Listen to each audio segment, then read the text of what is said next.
Welcome to Clarke Stadium in Edmonton and ICU Video's procast of this afternoon's Prairie Football Conference matchup between the 1-1 Regina Thunder and the 2-0 Edmonton Huskies. Good afternoon, football fans. I'm Kevin Donnan for ICU Video, and we are pleased to bring you today's procast of the 2018 Husky home opener. As for their opponents, the Thunder, they come into this game making some serious noise. They went into Winnipeg last week and pulled off the upset of the young season, taking down the number 8 ranked Rifles at home. Head coach Scott McCauley believes they can do it all again this afternoon. As for the Huskies, they are on a serious roll. They are the team to beat in the PFC. They are a perfect 2-0 and have scored 105 points in those 2 games. Can the Thunder slay another giant in the PFC? Can the Huskies remain perfect? We'll find out right here on the turf at Clarke Stadium. And let's send things upstairs to Dave Rozak and John Belmont. And gentlemen, it's an absolutely perfect afternoon for football here on the turf at Clarke Stadium. Guys? You've got that right, Kevin. It's a gorgeous day here at Clarke Park. And, of course, it's September, and that's football time here in Edmonton. And we've got just a great game. And John Belmont, one word comes to mind: revenge from last year. Sure is. The number of Huskies that were on that team last year are immense. They're fired up to play. They've been looking forward to this since the end of that last game. It's a game that the coaches, the players know they should have won in that semifinal last year. Yeah, and they just didn't step up and get it done. So they're a year smarter, a year older, a year more experienced. And what about this Regina club, too? They beat Winnipeg last week. Winnipeg is an 8th-ranked team in the country, but beating an 8th-ranked team and beating the 2nd-ranked team in the country might be a different thing altogether. That's true, but they're extremely well coached, and we'll see what happens on the kickoff here. On the opening kickoff from Cole Sabourin, it's up to the 25. Still going to the 30, and taken down there at the 30-yard line is number 36, Braden Long. Now, Cole kicked that ball right down to the 5-yard line. That's a fair return. They like to get it to the 35 if you can, but Huskies did a pretty good job converging on the kickoff. All right, the Huskies with their usual 30 defense, but this is a kind of defense that really forces the linebackers up to do a big job. And they've got a depth at linebacker, and it really helps them. There's the snap off the shotgun, the handoff to this side to Braden Long once again, and Long is taken down after a short gain. In there on the tackle is O'Shane Samuels out of St. Edmund College in Brampton, Ontario. Now, what made that play work is you saw the defensive end come across, and that was Alex Veer out of Jasper Place. He floated and allowed O'Shane Samuel to come up and make the hit for a 1-yard gain. So a gain of about a yard. It'll be 2nd and 9. Ball on the almost the 32-yard line. Sitch, the quarterback for the Regina Thunder, back in the pocket, throws into the middle. It is complete at the 50-yard line and taken there by number 6, or make that number 8 for the Thunder, Isaac Ford. The Huskies were a little slow getting to the ball on that play. If you look at the replay, they're kind of sitting there in a zone, and the receiver got into the middle of the zone and a very good pass in there. Gain of 21 on the play. Ball down at the Regina 53-yard line. Motion goes to the right. Coming this way is Deshaun LeJour. There's the handoff left side this time, and going nowhere was number 36, Braden Long, once again, and once again, O'Shane Samuels in there. Well, that was actually Jason Brown came up, and they had him on a little bit of a blitz. He steps right up. You look on the replay, steps right into the hole. The end was in perfect position that forced him up, or pardon me, O'Shane Samuel came up and forced him inside. And that's how that team defense works in the 30. You got 4 linebackers out there who can all play, plus your defensive backs. A gain of 1 on the play. 3 receivers to the top of your screen, back in the pocket now. Sitch looking into the middle. Now he takes off. He's being chased and taken down at the 50-yard line for a loss of about 3 yards on the play. And in there on the tackle was number 41, Jason Brown. Well, the veteran Jason Brown, MAC linebacker and defensive player of the year in Canada last year. He blitzed on that, and he picked his angle just right, did an excellent job. Led the league in tackles last year and is leading the league this year in tackles. He is, and he's an interesting player to watch because he's not a tall linebacker. he goes back to the linebackers, even back into the 70s, players like Huey McCall at that same stature who just have a nose for the ball. And on the replay, you can see where the big guy, number 41, Jason Brown, just tracking down the quarterback, Sitch, and three-yard loss in the play. We have an injured Wildcat, or rather, make that Husky, down at about the 40-yard line. One thing we should mention, Jason Brown, of course, is the leader in tackling in this league. There's no question about it. But right behind him, a big guy by the name of Brendan Vanderkorpet, and he is maybe out for the rest of the season. And that's really going to put some pressure on their linebacking core. Well, it really hurts them because he played that will linebacker extremely well. He's a very, very strong young man. He plays the run extremely well. And he just had bad luck. He had a hip injury early in the year, and also he was their long snapper. Now, the interesting thing is that now they're in real trouble because Alex Veer, who's just coming off, is the long snapper now. So I don't know who their third one is. Veer is a second-year man out of Jasper Place. He has really improved over from last year to this year and has started at the rush end. Well, we're going to have to keep an eye on the bench to see if they've got anyone up there who can do some long snapping. And speaking of which, it is going to be 3rd and about 13 for the Regina Thunder. And back to receive the punt on the 15-yard line is number 12, Ben Wilton. He loses it. It's picked up there and smartly taken by number 86, Jake Stakowicz. And that was a close call, but it really was. Didn't play it real well, but it was wonderfully punted to the sideline. The ball tailed, and that's a difficult punt to catch when it's tailing away from the return man. If it turns over, it's easier to catch. But it was a very, very good punt by the Thunder. Eric Maksimic is the punter for the Regina Thunder, and he is averaging about 35.2 yards per punt. Not a bad average for this league. No, it's pretty good. Tommy Yanchuk, the starting quarterback, hands it off to Berzik. Berzik tries the left side and now is caught in behind and taken down for a loss of perhaps a couple yards on the play. We kind of felt going into this game, John, that maybe the Huskies could run against this Regina Thunder team, but I'll tell you what, that D-line came up big that time. Well, if you look at it, the defensive line, they just beat blocks, and the Huskies got to do a better job getting off into their people and keep their feet moving. Back in the pocket. No, we're going to have a couple of flags on the play. It's procedure. Procedure is going to be called. You know, it's interesting. The Huskies, we talked about the revenge situation. Yeah. They might be too high here, and they're making little mistakes. And that coaches will tell you, you got to play at a level that play at your optimum, whatever that emotional level is. And if you're too high, you might jump offside, you might take a little hold, whatever it is. And coaches have a difficult time getting these guys to settle it down. Looks like this one's going against the Thunder. Guys, Kevin down here on the sideline, Nick Ray, number 37, the running back for the Huskies, definitely getting some snaps and definitely taking some snaps down here to warm up. So he could be the new long snapper for the Huskies. Once again, number 37, Nick Ray, the running back, taking some snaps on the sideline here. All right, Kevin, thank you very much. Good eye down there, and we'll wait and see what happens the first time that the Huskies have to punt the ball away. It won't be this time. Yanchuk, first down. Ball is on about the 18-yard line. Or make that second down. Ball is about the 18-yard line.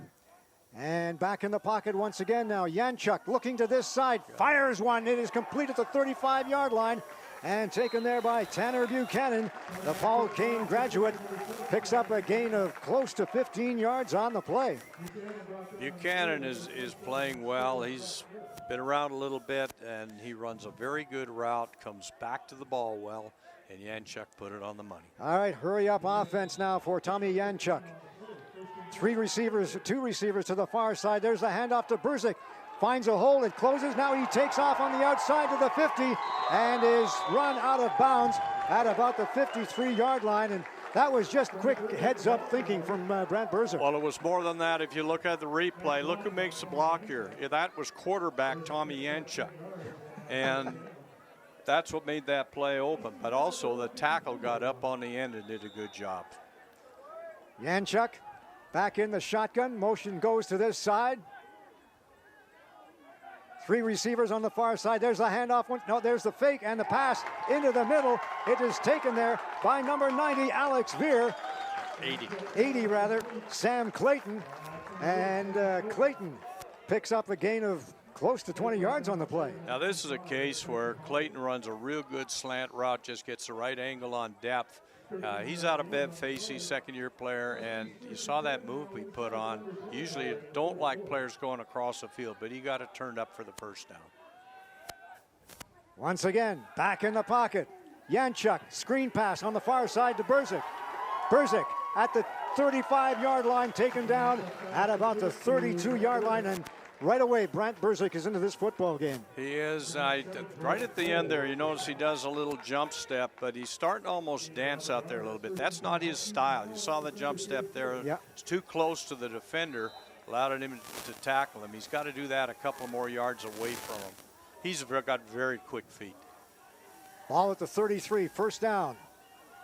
Throw far side, complete once again to Berzik. Berzik up to about the 25 and taken out of bounds at around the 23-yard line and just short of the first down. Now here we see it again, and Berzik does something really well here. Now watch how he lowers the shoulder, and he just goes straight ahead fighting for that yard marker. That's more his style. That is his style, and if you look at it, he looks very, very short, and he is very short.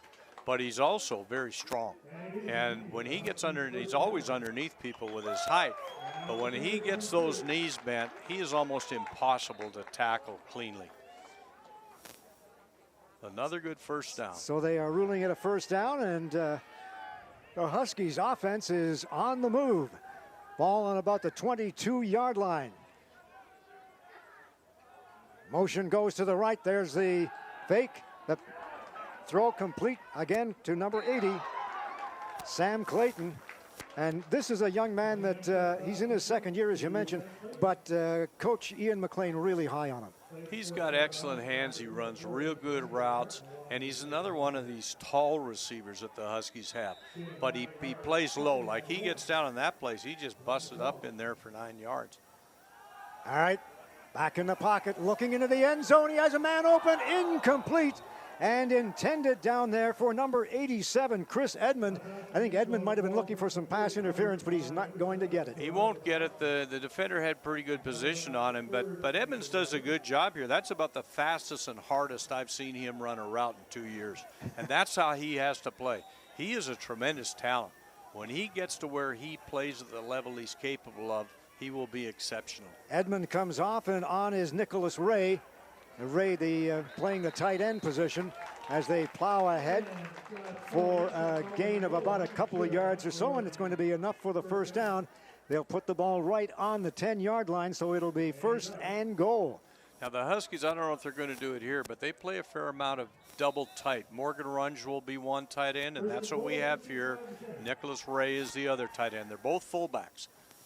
There's a handoff. Berzik. Berzik finds a hole. He's at the 5, still going, and then pushed back, but he should gain about 5 yards on the play. They'll make it 4, so it'll be second and goal from the 6. That was a real good drive by him. The Thunder did a nice job. Their linebackers stepped up. You watch it here. They step up, and their defensive line gets good and low. That's the only way you can stop the inside running game. All right, now 4 receivers to the far side. Looking that way, the pass is incomplete. And at the feet of Brant Berzik. It's hard to believe you can underthrow Brant Berzik, but he did. It's just a bad pass by Tommy Yanchuk. The play was there, and he'll get that up and get it better. That was a very good drive for the Huskies. We'll see if they can finish it with 3. I think he may have been surprised that he had as much time as he did. Hurried that pass a little bit. He did. Got excited. All right, the field goal attempt will come from the 13-yard line, and Cole Sabarin looking to increase his league scoring lead. Ball is out. They fumble the ball, and taking off with it is Connor Mickle. Mickle circling around, looking to throw the ball. Some good blocking, Now he takes off. He's at the 10, the 5. He shovels the ball in behind. Fortunately picked up by one of the Huskies, but you know, that was a little fun. The disappointing thing about that from a coaching perspective is if you see him roll around, he's got a receiver wide open, and he told him to get downfield. He did. I think Mickle didn't believe in his passing arm. But the bad thing about this for the Huskies, that was a very good drive. No points. So for the Thunder, if they can get a drive going here, this momentum might shift a little bit. Right now, it's all in the Huskies' favor. So turnover on downs, really, when you get right down to it. That's exactly what it is. And back in the pocket now, Sitch looking into the middle. It is complete. Taken by Lejour. Lejour is stopped at about the 23-24-yard line. Good tackle in there. Coming up from his defensive back position was Wesley Bookland out of Spruce Grove. Now here's a situation where something happened in the coverage. Nobody was able to jump the route coming across, and everybody else was dropping deep. So you ended up with a man getting in space. It was a good pass, and he made good yardage after the catch. So excellent play by the Thunder. First down, ball in the 24. Snap, hauled down by Sitch, passing into the middle once again, and it is complete to number 82, Lee Brown. Now there's a case that looked like the Thunder were in a double tight formation. A little play action pass, sucked the linebackers up. They had to respect the run and just hit that slant behind it. Again, an well-executed play. A gain of close to 15 on the play. Brown, their leading receiver, by the way, coming into this game with 13 receptions for 167 yards and 1 touchdown. 3 receivers to this side, into the pocket, or into the middle rather, complete. And it is taken there by Tanner Zaharia. And Zaharia will pick up close to 5 yards on the play. So they've obviously found something. They're looking to the middle. That's 3 in a row now. Well, it is, and the Huskies are playing a zone defense right now. And their halfback, especially on the weak side, you know, it's the weak halfback. He's jammed, which is you don't want to get 3 guys coming down in a deep three zone. So they jam the weak side, but they found the bubble on the wide side. They're really executing well at this time. It's procedure against the Thunder's left tackle. So that's twice now they've been hurt by that procedure call. That's right, and now it's going to make it 2nd and 9, and that's a little different. Now the Huskies in this case might go man coverage, and I would suspect you'll see a blitz from them. They've got to break the rhythm of the quarterback here. They have to do that because he's in a nice passing rhythm right now, and you've got to take him out of it. 2nd and 9. Ball on the 41-yard line, back in the pocket, looking into the middle. It is complete at the center field stripe, and it looks like it's going to be just enough for a first down. We'll see where they mark it at about the 54, so I think we'll ask for the chains here pretty quick. I think it's first down. When you look at it is where now. it is here, it's got to be a first down. Yeah. They're going to measure it. Guys, Kevin, down here on the Husky sideline, and both Brian Marshall and Sean Walters, the offensive line coaches, talking with their linemen, saying over and over, you've got to be better. And they were talking about the execution on that last drive. Huskies, of course, a mantra, one game at a time, but Brian Marshall and Sean Walters want the offensive line to step up down here, guys. Well, they'll get their chance, but right now it's that offensive line of the Regina Thunder giving Sitch all the protection he needs to get the ball into the middle. And that last play, they were quads to the wide side. They're doing the same thing here. No, they're coming back. We'll call it 32, 3-1, 2 to the other side. Braden the lone setback. There's the fake into the middle again. And it is complete at the 40-yard line. Taken once more time by number 82, Braden Long, or make that Lee Brown. Plus the fact, you know, they just got, I believe the Huskies got a UR here. They did, so that's 15 yards added onto that. Now what the Huskies might want to try to do here, they are running that slant with a lot of success to the wide side receiver. He's a split end, he's on the line of scrimmage. They can take that away from him by going press coverage, getting up and jamming him from the inside, keeping him out and forcing the quarterback now to deal with it. They blitzed that last play like we thought they would, and the blitzer didn't quite get there. Ben Wilton into the game. To the side, the pass is over the head of everybody, and I think it might have been a possible interception from Wes Bookland, but he didn't quite see the ball coming because there was an offensive player standing right in front of him. That's a part of it, but again, now the quarterback had to let the ball go a little early because you watch, they blitz, and they come with everybody. So I think they had about 6 coming on that play. So, and that's what they're trying to do now. They're going to pressure. Let's see if we get press coverage on the outside. We do on this side. They're pressing them. They're pressing both sides. That's what we were expecting. That's how you take it away. This is Sitch into the middle, and it is taken there by Lejeune and tackled after a short gain. And in there to make the tackle was Dwight Francis out of St. Francis Xavier. Now here we go. It's going to be a field goal attempt. And again, it's the defensive coaches adapted. Coach Tolbert went into that press, took it away. Now they had an inside receiver coming in on that slant, but it wasn't enough. They were able to handle it, force them into a 3rd and 5. All right, the field goal coming from about the 25-yard line. Eric Maximic has been good on 2 out of his 4 field goal attempts this season. There's the ball. It's down, it's up, and it's got the length. It is good. And with 3:20 to go in this first quarter, it is the Regina Thunder 3 and the Edmonton Huskies no score.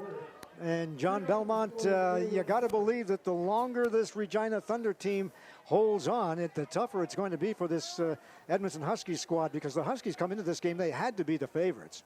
Well, and rightly so. But you remember last year, the Huskies were the favorite in the playoff game. And the one thing that Scott McCauley's teams do, they'll hang around. Mm-hmm. And they play good enough to stay close. And then if they take advantage of things.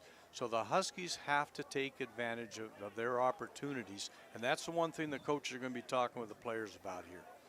That interception they could have had didn't make. It sounds like a little thing, but it's not.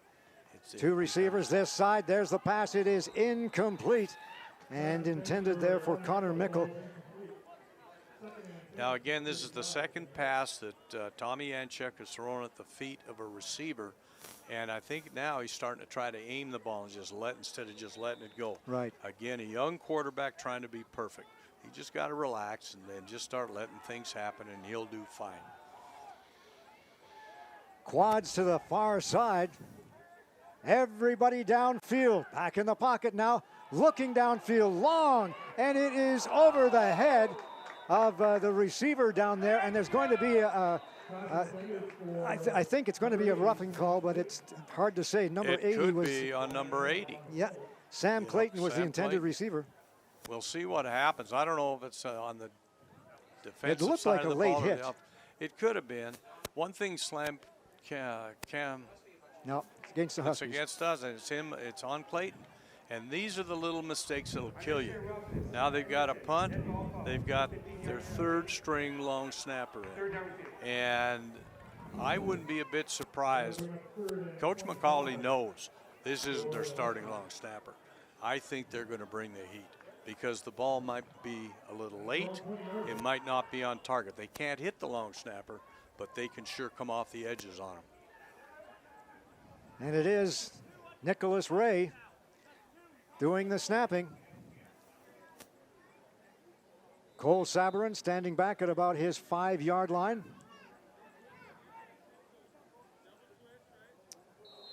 Oh, my God. Again, they're getting too fancy out there. Justin Hodinsky they bring everybody over. He's going to punt this side and try to pin them inside. But Hodinsky got a little excited, and it could be with Nicholas Ray, the timing isn't there. That's right. From the call to the snap. Now, Veer's been doing all their snapping this year since Vanderkorp got hurt in camp. So now you got a situation where the timing isn't quite on. Now Sabarin all the way back at his own goal line. And they're coming. He gets a good spiraling kick down to the center field stripe. It is taken there by Long, and Long plows ahead for a gain of about 7 yards on the play, but it looks like we have a penalty down there. There's a flag. It could be roughing the kicker. It could be from where it's throwing, and that's what it is. Now, if it's contacting, it's not going to be a big thing, but if it's roughing, it's a first down. Well, they're bringing the football back downfield. They'll move it up and they'll punt again. Yeah. That's because it's contacting the kicker, not roughing. Guys, Kevin down on the Husky sideline, and head coach Ian McLean right now is safe to say beside himself with the penalties. He has been talking to his players, well, not really talking, shall we say, but letting them know that they've been talking about discipline all week long. And right now, Ian McLean not very happy with his football team. Guys. Thanks, Kevin. Now Sabourin standing at his 10. Not as much of a rush, but he gets it away. It's another good spiraling kick down to the 50-yard line and taken out of bounds by Braden Long. And the Regina Thunder will start with good field position. I noticed on that snap, it was a better snap than the first one from Nicholas Ray. A little more velocity on it, and it was a little high, not much. It was perfectly catchable. Cole fumbled a little bit with it, but he got it down. That velocity is what's important, and so I think the Huskies will be just fine on their punting.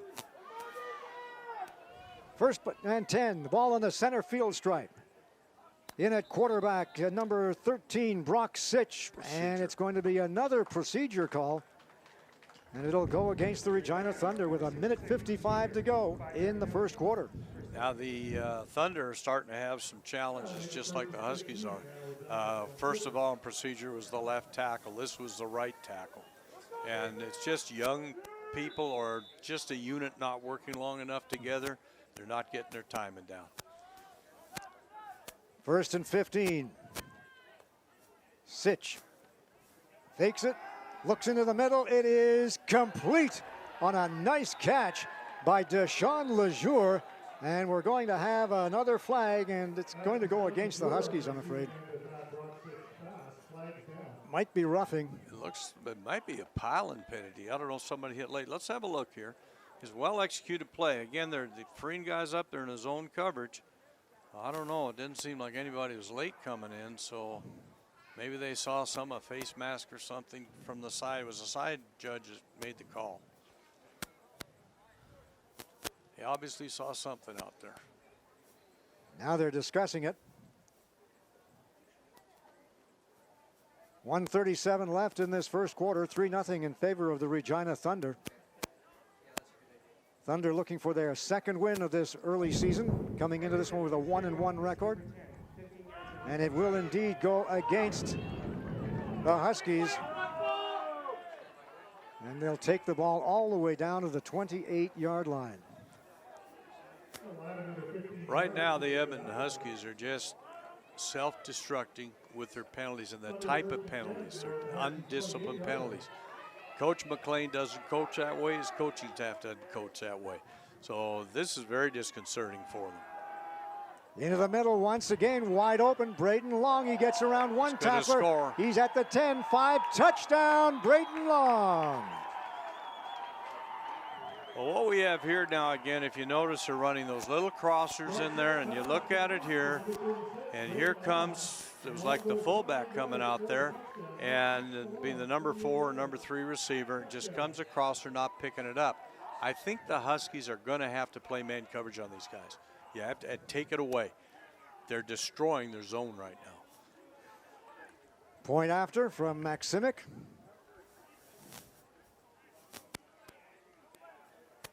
Ball is down, it's up, and it's through the uprights, and with 1:21 to go in the first quarter, it is the Regina Thunder with a 10-0 lead over the Edmonton Huskies.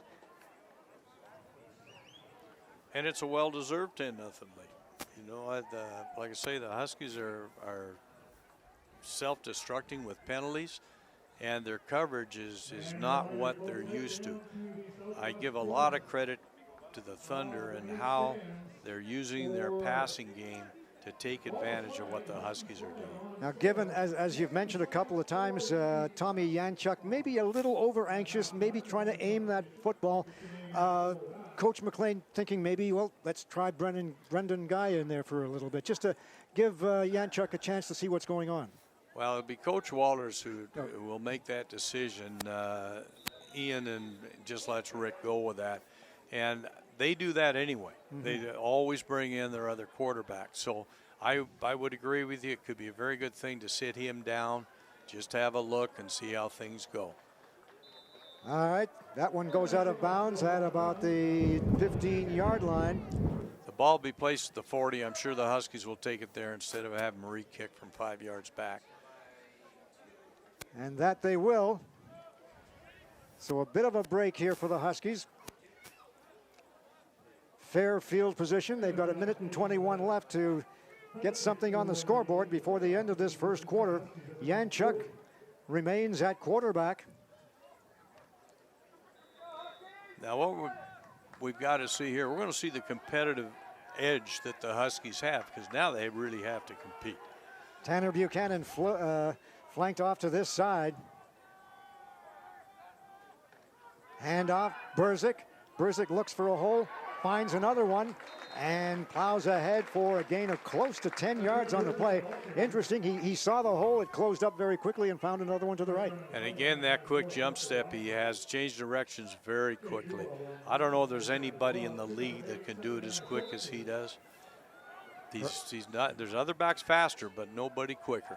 Hurry up offense, there's the handoff once again to Berzik. Berzik plowing ahead for a gain of close to about a yard or so, and that's just about all they needed. We'll see where they mark it. They mark it just short of the 50, and it looks like it's going to be short by about a half a yard or so.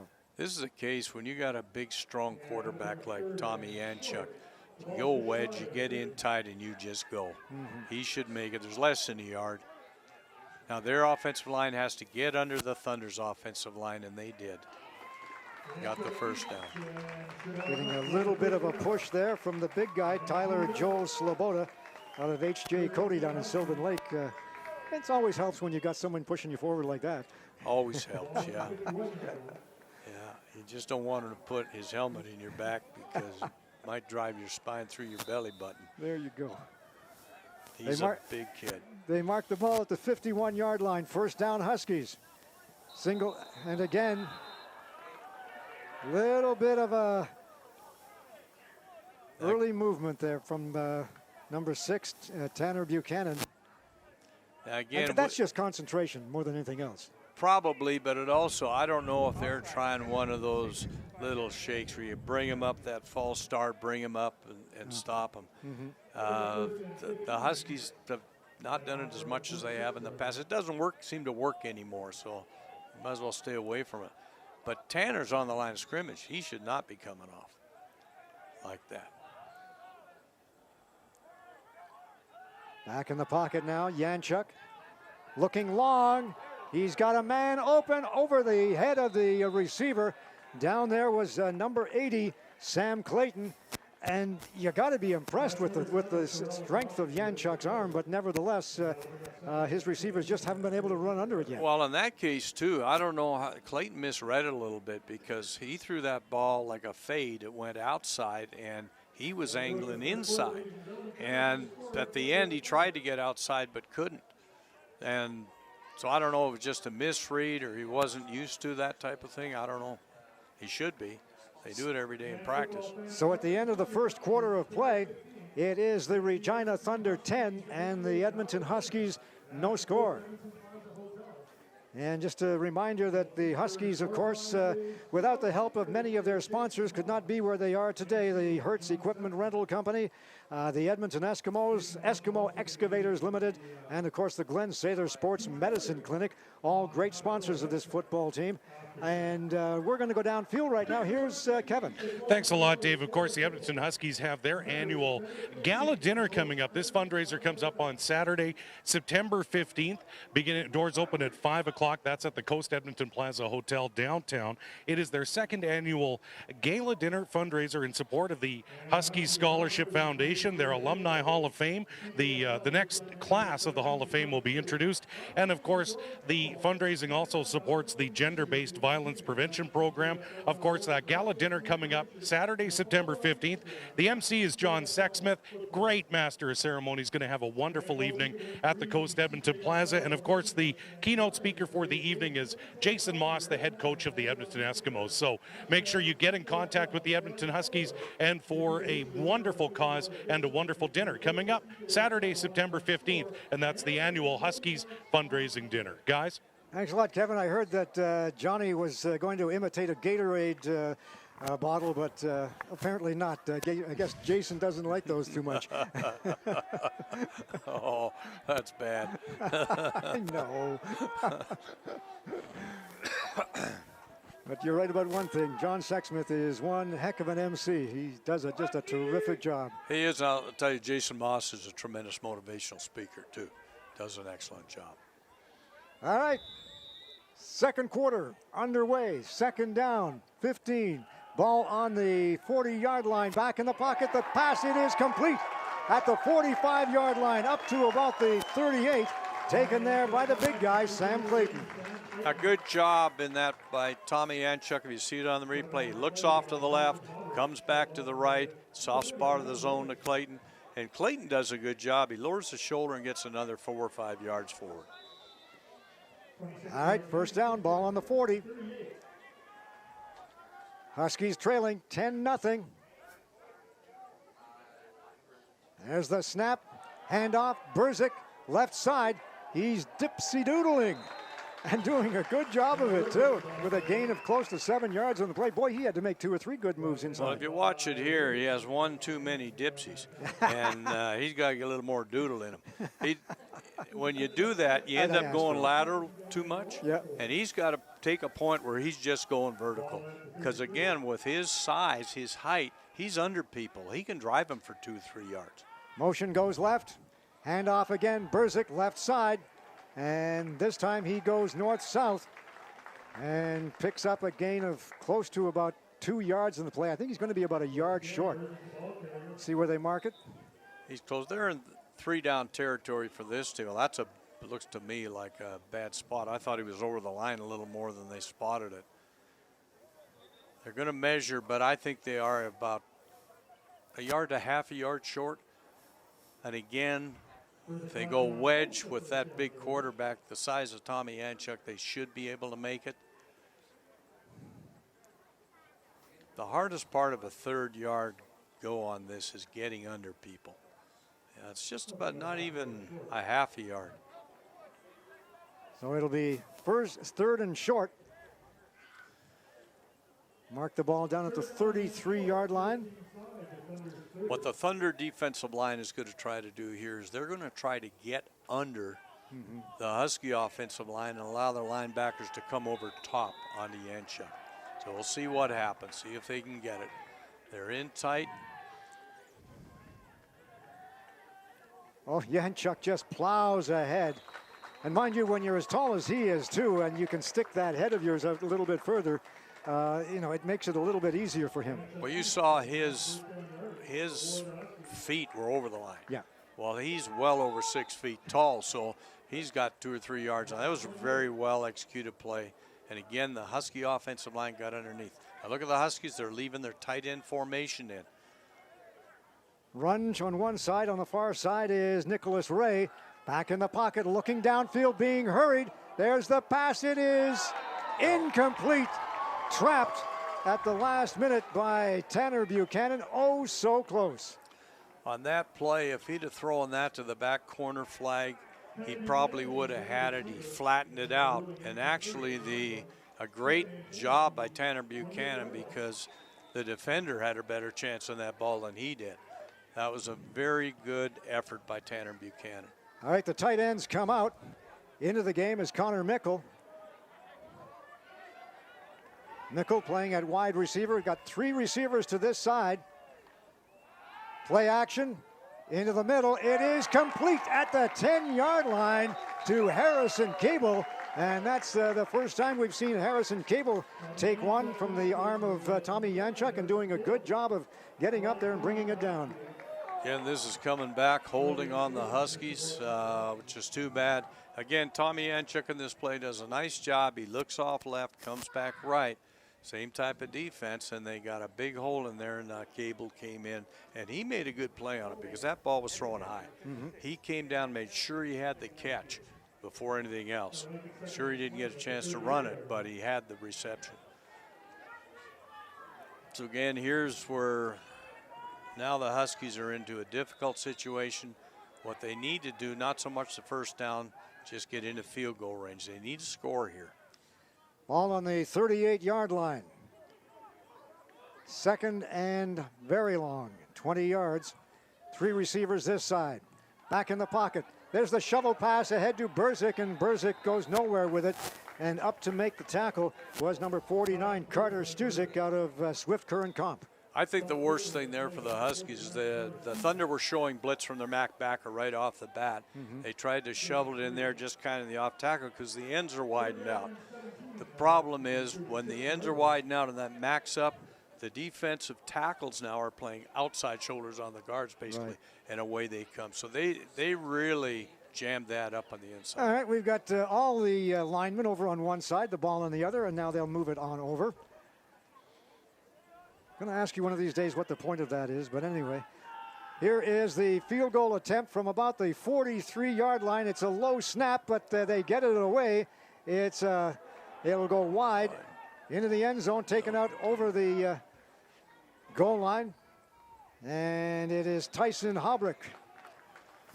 The ball will come to the 25. Yep. Now then again, Nicholas Ray is snapping. He hasn't had a short snap yet, and the ball wasn't there. Connor Mickle had trouble holding it. The ball was hit low.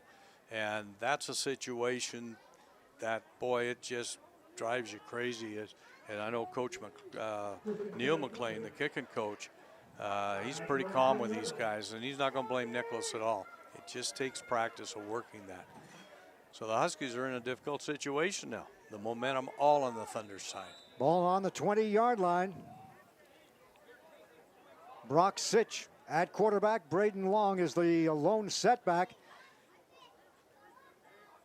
Motion goes right. There's the handoff to Long. He gets around the initial tackle, but then is taken down on a nice capture by Jason Brown as he follows up and will limit the gain to about 2 yards or so.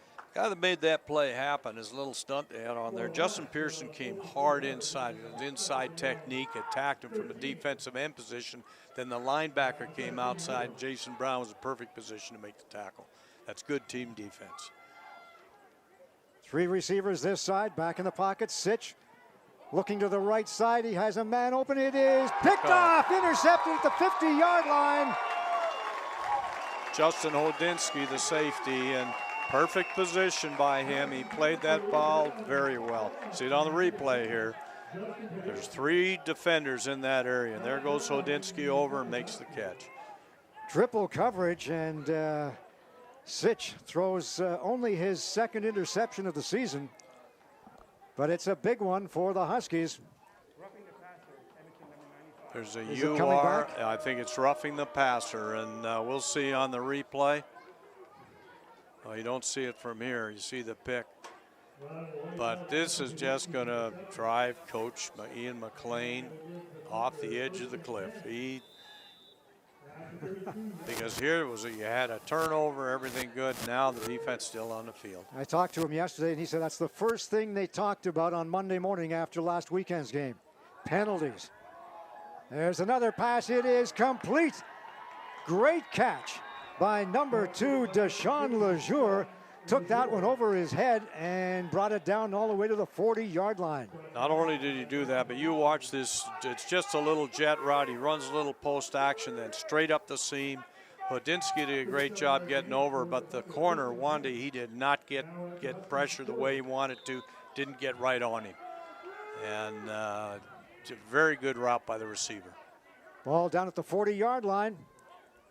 In Huskies territory, 3 receivers this side.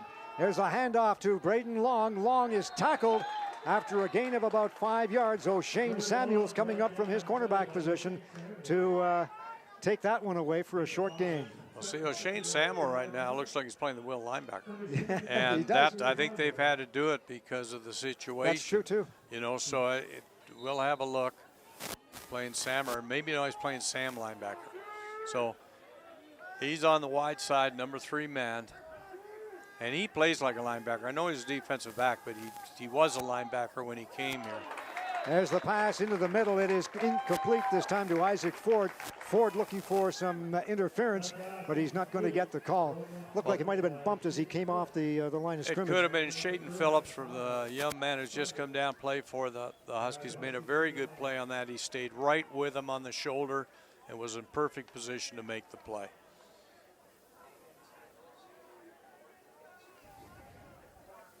All right, so it's field goal time.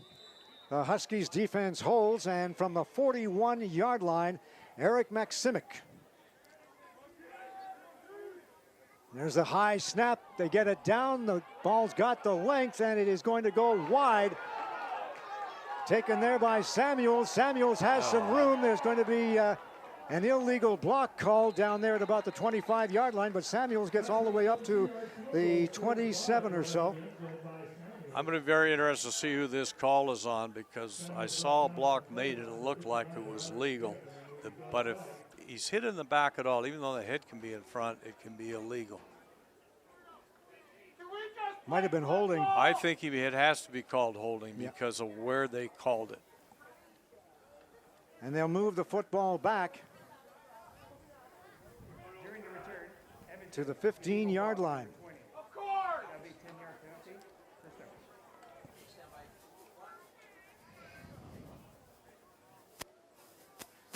What happens a lot of times on this, Dave, these young men, when they're blocking, they get up and they get their hands too wide on the shoulder pads. And when that hand slides out, your hands will slide out. They won't slide in.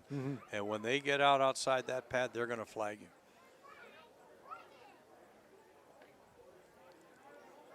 So we'll see where they mark the ball down. About the 5-yard line, I think. From no, the 10-yard. Yeah, from the point of the infraction. So it goes back to the 10. Brendan Guy in at quarterback.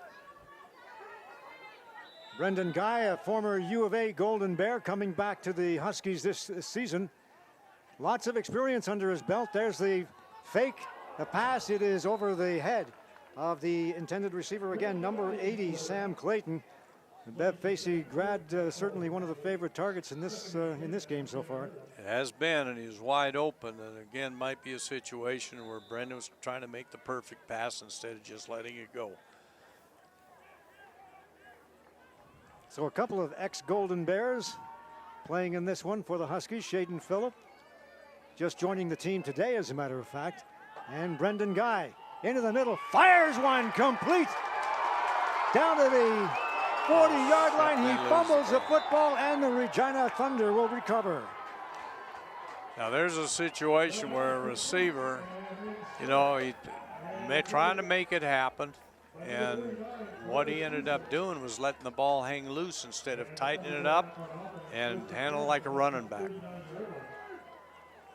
And everything that can go wrong for the Huskies right now is going wrong, and they're self-destructing. It's not that the Thunder are really destroying them. They're self-destructing.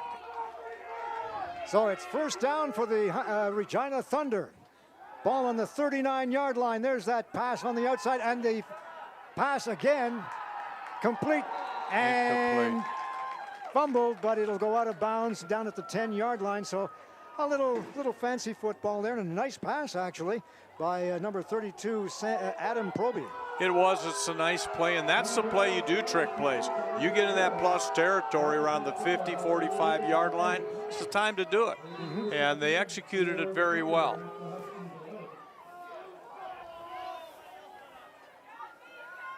So ball at the 10-yard line. First and goal. There's the pass. It is complete at the 3. Incomplete.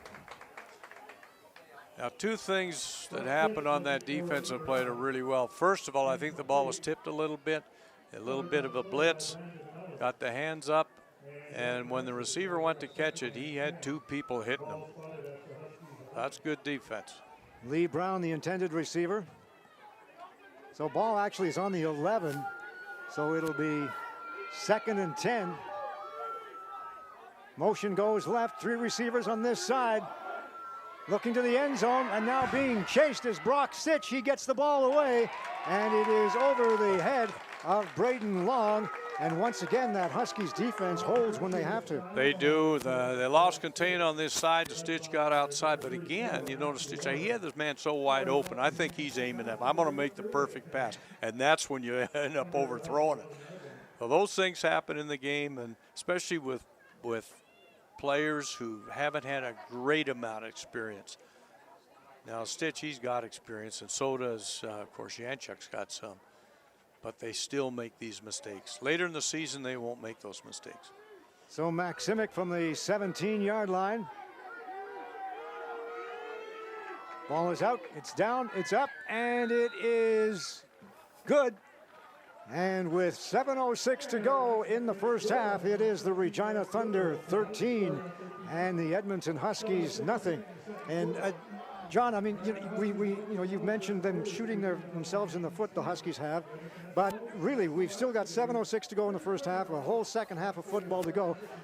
It's not over by any means. No, and they've got to believe in themselves. Yeah. And I'm sure, knowing this coaching staff, they're going to keep believing in their players.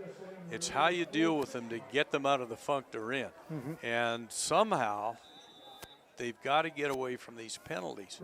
And when you see the type of penalties that they're taking, they're just undisciplined penalties. So we'll see if the boys mature and can handle it. They should be settled down now. Brendan Guy still in at quarterback. All at the 35-yard line. First down. Handoff. Rozak. Make that number 32. And that is Shamar Booth out of Harry Ainley, a first-year running back, and he makes a pretty good gain of almost 10 yards. He's about a yard short or so. He played well down in Calgary and didn't play last week. He was nicked a little bit. But you look at him and look at the size of him. He looks like a guard. And he's like a straight-down block. Remember the old 7 blocks of granite at Fordham? Vince Lombardi was one of those 7 guys. Mm-hmm. That's what he's like. He's just solid over. He's like a fire plug. Brendan Guy taking off with it himself, and he only needed a yard, yeah. And he's got it, I think. That's a tough spot. Well, they were trying to go for, he was looking for a pass, knowing that he'd get the quarterback sneak. Mm-hmm. When he saw the coverage was there, he just ran. Very good defensive play by the Thunder to fill it, because that was open for a second. And if he'd covered that, he would have got a lot of yardage. So he gets enough for the first down. They'll mark it at the 45-yard line. 5:39 to go in this first half. There's a play action pass. It is incomplete to Harrison Cable. And again, that aiming of the pass. It wasn't so much that. That was right on Cable's belt, which you should catch. But that's also one of the hardest catches to make, believe it or not, because you're twisting, you're coming around. Mm-hmm. And that's the one where you want it up a little bit. And I know we're getting kind of picky here because the ball should have been caught. Yeah, well, the ball should have been caught. There's no question. It's still a tough catch to make. A lot of people probably wouldn't realize how tough that is. Brendan Guy into the middle. It is complete. On a nice catch by the big guy, Sam Clayton, once again. And I'm impressed with the velocity of that pass from Brendan Guy. He's got the good arm. Again, this is the 3rd or 4th time we've seen it. Now, Brendan Guy just did what Janchuk did. He looked off the safety to the left and came back to the right. Put the ball right where it had to be. 2 receivers on both sides. There is the pass. It is complete at the 50-yard line. And a nice move by Nick Hakawi from Spruce Grove. And he will gain an extra couple of yards because of it. And it'll be a gain, they'll call it 3, so it'll be 2nd and 7. That's a well-executed play, and the receiver had to hesitate a little bit. If he'd come inside right off the bat, he might have had a couple more yards. Actually, the Thunder defended that play pretty well. Motion goes to this side. Guy fakes, passes, complete at the 40-yard line, taken by number 2, Connor Mickle. And we have a flag along the line of scrimmage. I believe it's procedure on the Huskies. I'm not positive of this, but they were moving and probably move ahead. No, it's offside. He was actually over the line of scrimmage, and so it's offside. Again, that's a mental thing. It should not happen. Now, is Brendan Guy calling the count, and the timing's a little different in the snaps? I don't know. But the Huskies have got to get that straightened out. All right, everybody, quads over on the far side of the field. Still in at running back is the big guy, Shamar Booth.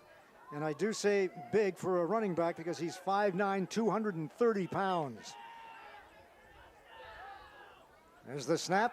Now back in the pocket. There's the pass. It is complete to Booth. Booth fumbles the football, and it comes down. It's still loose. And the Regina Thunder say they've got it, and they do. And once again, a good drive is snuffed out. Now you look here, he's holding the ball a little loose. You see how loose that was? Yeah. You cannot run the ball that way anytime in football. That's what's going to happen. You get hit on the arm at all, it's out. Or you just get a hand on it, the ball's coming out. They're probably talking now, was it a completed pass? Well, it looked like he had the ball out here, I mean, in his hands. And so it's definitely a completion in my mind. But they're talking about something here. And there's no flags on the field, so it wasn't a penalty. Maybe they're discussing where they're going to go for dinner after the game. Now, it could also be, was it incomplete? Oh, it's an incomplete pass. And that's what it was. There was no control what they're saying. Scott McCauley will not be happy with that call. Ian McLean will be absolutely ecstatic with that call. And I don't know what the officials saw, but they saw something there where they felt he did not have total control. Made the call. So it'll be 3rd and about 12. The Scott McCauley's out on the field. I don't know, he's just trying to get the right guys on because they were not expecting this. They thought their offense was on the field. I think there is a timeout, I believe. Could be. Having been called by the Thunder. By the Thunder. So we'll wait and see what happens. And it makes sense. Again, you don't want to get a delay a game. Actually, that was an official's timeout. There was no, they didn't point to anybody. So Cole Sabarin to kick this one away from his own 50. And again, they give him the big rush, but he gets it away in time at the 15-yard line. And a good job of downfield tackling by number 7, Adner St. Hilaire from the Skona Lords. Now Cole is hurt on this. He got hit hard. This is roughing. It'll be a first down Huskies. Man comes through. And you know what he's going to be saying? And he could be right. He was blocked into him. This should not be a call. He was blocked into him by the Huskies' own man. This should not be a penalty. That's one of those. No, this is the right thing to pick it up because it's never roughing when you are blocked into the man, and he was. But it was inadvertent, but the point is, Cole had his leg up. He's probably got it stretched out pretty good now. The hamstring has got to be hurting. Absolutely. But it's the right call. Looks like he's okay. They're going to put him on the bench just to make sure everything is good. They've got Luca Capelli warming up. Sitch now back in the pocket. First down, the pass, it is complete. Again, that little slant. And it is taken by Tanner Zaharia. And Zaharia will pick up perhaps 4 yards on the play.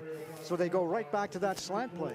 They did, but a very good tackle by Cole Lindbergh to hold it to 5 yards. He had some running room if he doesn't make that tackle. So the gain is 5. It'll be 2nd and 5. Ball on the 22-yard line. And again, Sitch goes to the pass, and again it is complete on this side to Lee Brown, the leading receiver for the Regina Thunder. And he picks up close to 10 yards, so it'll be an easy first down. You watch down here, they ran a little rub, so what ended up happening, the linebacker, Cole Lindbergh, was a little bit off. If he could have played tight close to him, it's a man coverage, he might have been able to defend that. But it's a very well executed play. Good timing and first down. Flank to this side is number 2, Deshaun Latour. There's the fake and the pass into the middle. And again, it is Lee Brown. And again, that middle is wide open. Well, they're running the play action, which is keeping the linebackers up. Then they're running that underneath. The defensive half on that play was Brandon Mellon. You got to be on the shoulder of the receiver. You can't be trailing on that. He'll catch it 99% of the time. You'll make the tackle, but they're either going to get the first down or close to it every time. The slant across into the middle, and it is complete to number 11, Tanner Zaharia. Now again, Cole Lindbergh on that. When you see it, he's on him. You see him come downhill. He's just a little late. When you saw it, that was opening. If he knew that receiver was his man, he had to close on it faster. He could have been there at the time that ball was caught. And if he does, it's probably an incompletion. So, and Lindbergh's fairly young. He's got to learn this. Ball on the 49-yard line, 2nd and 6. Pass complete just over the center field stripe. And it will be enough for the first down, a gain of close to 8 or 9 yards on the play. The pass intended for number 82, Lee Brown. 8-yard gain will bring up first down inside Husky territory now at the 52-yard line. First, go ahead. Go ahead.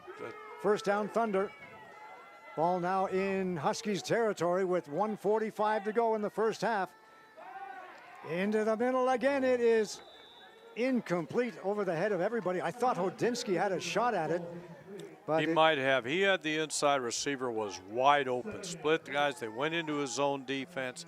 If he puts that ball in the money, Hodinsky might not even be able to catch the receiver. And just they didn't get on that weak side. You have to jam that slot coming out in a zone. You cannot let them off free, and they didn't do it. Lee Brown, the intended receiver. 3 flankers this side. Everybody downfield. Now looking in complete, and it is at the 20-yard line. And it is who else but the big guy, number 82, Lee Brown. And he shows there why he is the top receiver on this team. He looks like he may be a little injured.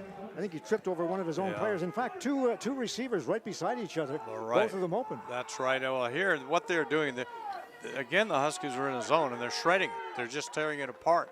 I'm wondering if the Huskies would be better off going to a man coverage and just trying to blitz and get to that quarterback.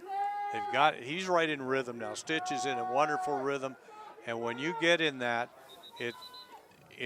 the game seems so easy to use a quarterback into the receivers. All right, we have a timeout being called. Now, Coach Tolbert is going to be talking with Captain Jason Brown here, and I think they're going to put in a little something different. I would suspect, again, we might see blitz, press on the outside, man up on the inside. Are you surprised that they haven't gone yet to that man defense? A little bit, but again, their personnel such. They've had to change personnel because of injury. Because of that, they might find that these players they have play better zone than they do man. But if you can play man, I think you might be better off in this situation. Now, Coach Tolbert is a very experienced defensive coordinator. I think he's one of the best defensive coordinators in the country. So he knows what he's doing out there, and he knows his personnel. I'm not around them enough to know the personnel like he does. All right, 1:14 to go in this first half. The ball is at the 20-yard line, and the Thunder have a first down. 3 flankers to this side, or 3 receivers to this side, make that 4. There's the pass. It is complete at the 10-yard line, and going up to haul that one down was Isaac Ford. Now, that was man coverage with a blitz coming, so they're talking about what we did, but it was Phillips was I believe it was Phillips covering. Okay. He just was not on that shoulder. You have to run that route with him, and he's not. He's a step behind. All right, the ball was incomplete. Back at the 20-yard line, 2nd and 10. Again, 3 receivers to this side. Looking downfield, pass, it is wide open. And taken by Greg Lamb, his first reception of the football game. And a pickup of perhaps 6 or 7 yards on the play. You can't see it here real well, but you had 3 receivers out there. You had a man on the far side, right? It was on the line of scrimmage. What they did is run the 2 inside receivers and slight posts to the out. And then they rubbed him inside. Now, we call it a pick, a rub, whatever you want. Well, let's go over this play, and then we'll talk about that a little later. All right, Sitch over center now for the first time. 3 running backs, and Sitch takes it himself on the right side. And all he needed was maybe a yard or so, but he'll get at least 2, maybe more. And we have a flag down. I believe it's a piling or a UR of some kind. The ball will go to the 1-yard line. Now, when I was talking about the way those 3 receivers were set, Dave, yep. In man coverage, what you want to do is press that outside man. Get on him on the inside and don't let him inside. Then you do what we call a switch call or a banjo call on the 2 receivers inside, where the defensive backs on the inside just back off, and then if the guys go in and out, they just switch it. If they run like they did the last, they just jump the route. But on this play, the defender was far enough off that he allowed that receiver to come underneath on the rub, and therefore they ended up getting that big yardage close to first down, and now they're bouncing on the 1. On the 1-yard line. 46 seconds to go in the first half. Huskies defense needs to come up big on this one. There's the handoff to Braden Long. He is over the goal line, but there is also a flag on the play. I think on this, I think somebody lined up offside. Either somebody jumped on the offense, I didn't see it. Sometimes on these, on the 1-yard line, the defense will line up offside. Let's see what the call is. Regina. Yeah, it's a touchdown. Offside, it is a touchdown. And I suspect they lined up offside. So with 41 seconds to go in the first half, the Regina Thunder have taken a 19-point lead over this Edmonton Huskies football team, and this has to be a shocker for more than just a few people. Not to take anything away from the Thunder, mind you. I mean, they're a great football team, but the Huskies, number 2 ranked in the country. And there's the point after, so with 41 seconds to go, it's a 20-0 football game. Well, right now the Huskies are not playing, 1 with the discipline, 2 it looks like they're unsure, especially in the secondary, and that's not like them. Coach Nemi is a very, very good coach. And I think he's got some young guys in there, and there's a little bit of inexperience, and they're not meshing as a unit. What Coach is going to have to do, to Coach Ian McLean now, get him in the locker room, and he's got to get their heads back up. I'm watching O'Shane Samuel and Brandon Mellon walk off the field like they're totally defeated. And there's a whole half of football to go yet. And this team is capable of scoring well into the 30s and a half. They've done it before. They can do it again. The way Scott McCauley's team is playing right now, they're riding high. Their momentum is good. And when you're playing like this, everything goes right for you. So somehow the Huskies have to break that momentum. And, you know, obviously Coach Ian McLean, I mean, he has to remind them of the one thing, and that is the pot at the end of the rainbow, and that is the Canadian Championship. He was confident his team could be there this year, and it's still a long ways away and still a long season, but a good run back, another flag. They'll mark the ball at the 30-yard line, and we'll see where it comes from, but it might be a block. I'm sure it's an illegal block or a hold. I don't know who it's on, but I saw 2 blocks down here. They look clean to me, but the way they're calling it today, if somebody comes down and it looks like a blindside hit, they flag you, and they'll call it a UR. So we'll see.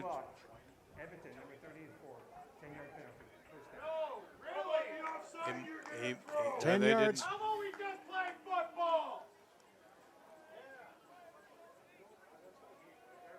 You know, this could very well be, and I'm not surprised at the call. You see a lot of those today. But you heard the fans say, what about the offside? The Thunder were definitely offside, and by 4 or 5 yards. The officials missed the call. So the Huskies, 34 seconds to go. Tommy Yanchuk back in at quarterback. There's the handoff to Rozak. They'll keep it on the ground. Rozak still going to the 15, to the 20. And he slams the football down at the 20-yard line. He needed to get to the 21, so he'll be a little bit short. Now there you saw the balance of him. He was hit early, and then actually the Thunder defended that pretty well, and he stepped right out of the tackle. Excellent balance. Hurry up offense, motion goes left. Looking that way, the pass, it is complete at the 20-yard line.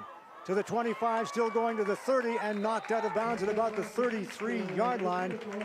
And that looked like Connor Mickle. And Mickle showing some of that speed, getting to the outside. Speed, and he also set up the block nice, and receivers and running backs can do this. The wide receiver was blocking a guy outside, and the guy's fighting inside. He looked like he just jumped outside and then cut back in to help the block out. Did a great job on it. Ball on the 32-yard line, first down. Handoff, Rozak.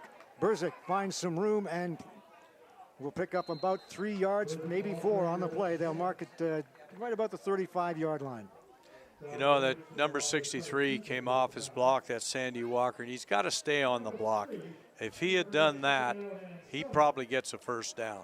And these are just little things that sometimes with younger offensive linemen, they make those mistakes. But boy, once you get your feet moving and moving people, you got to keep them going.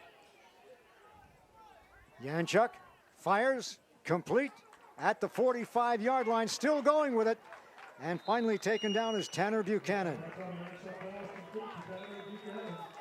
So they're moving the football, but that's a little bit too much or not enough and too late.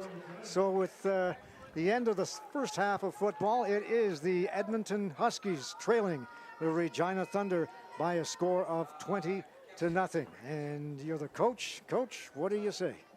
Well, the biggest thing for me, what Coach McLean has to say at this time, settle his guys down, but build them up.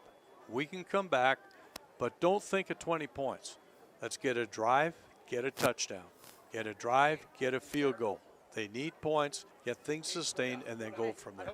All right, let's go downstairs, and once again, here is Kevin. Well, thanks a lot, Dave. I am with head coach Ian McLean of the Edmonton Huskies. Well, if you could draw up a half where everything could possibly go wrong, penalties, an injury to your long snapper, some unfortunate penalties, I guess the only thing you can do is sort of chuck it in the bucket and get ready for the second half, really. No, we can't play against ourselves. We've gone out and decided that we want to make this game more difficult for ourselves by shooting ourselves in the foot every chance we can, and we have to reset because we cannot expect to have any success if we're going to keep doing this. I think the one thing that you can take away is that you've got a very proud football team. I'm sure in that room, the leadership of your football team is taking over right now. Sure as hell better be. And there's some teams in this league that are playing for pride right now. That's not our goal. Our goal is to play in November, and this is something we got to clean up because this is unacceptable. But 20 points really isn't. That's not a huge deficit in this league. You can make that up very quickly. You've got to be confident in your offensive line, confident in your quarterback. Yeah, if they start playing better, I will be. Okay, and as far as the injury, it's seriously affecting special teams too. The injury to your long snapper has got to be a tough one. Yeah, we got depth. We have guys got to step up. We're not going to make excuses. Other teams can do that. Okay, well, thank you very much. And that was head coach Ian McLean, the head coach of the Edmonton Huskies. And his Huskies have some work to do, 20-0 down at the half up against the Regina Thunder, who, they pulled off a massive upset last week against the number 8 ranked Winnipeg Rifles. Of course, the Thunder are now in the top 10. They're the number 10 team in the nation, and they look poised to pull off an even bigger upset than last week. So we're 30 minutes away. The Huskies have a lot of work to do, guys. No question about that, Kevin. Thank you. Good work. And, we've got the statistics in front of us, JB, and it doesn't look that bad, except that it's 288 yards passing for the Regina Thunder to only 160 for the Huskies. How badly do they miss Brendan Vanderkorpen? They miss him quite a bit because now you move different things around and a little inexperience, so other guys try to help out instead of just doing their game. and that can be a major problem. Early in that game, especially in the first quarter, it was all kinds of plays into the middle, and that little slant pass, that was really what killed them. It was, and this is something that the coaches will make an adjustment at halftime, and they've got to deal with that. But what the Huskies have to do more than anything is get discipline. And if they don't get discipline, this is going to be a long afternoon for them.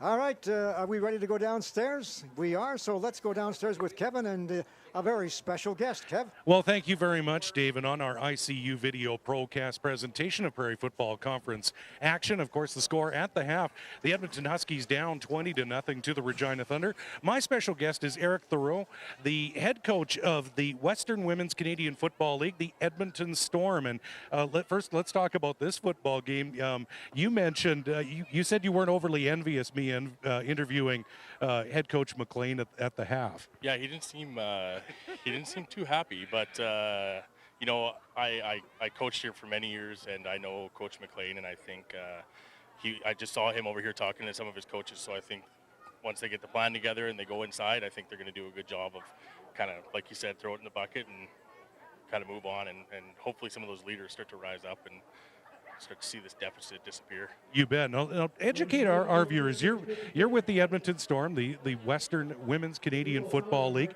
Tell us all about the league. Of course, it's been running for almost a decade now in Edmonton. Obviously, but it's the popularity, and both in terms of fan awareness and players, is growing.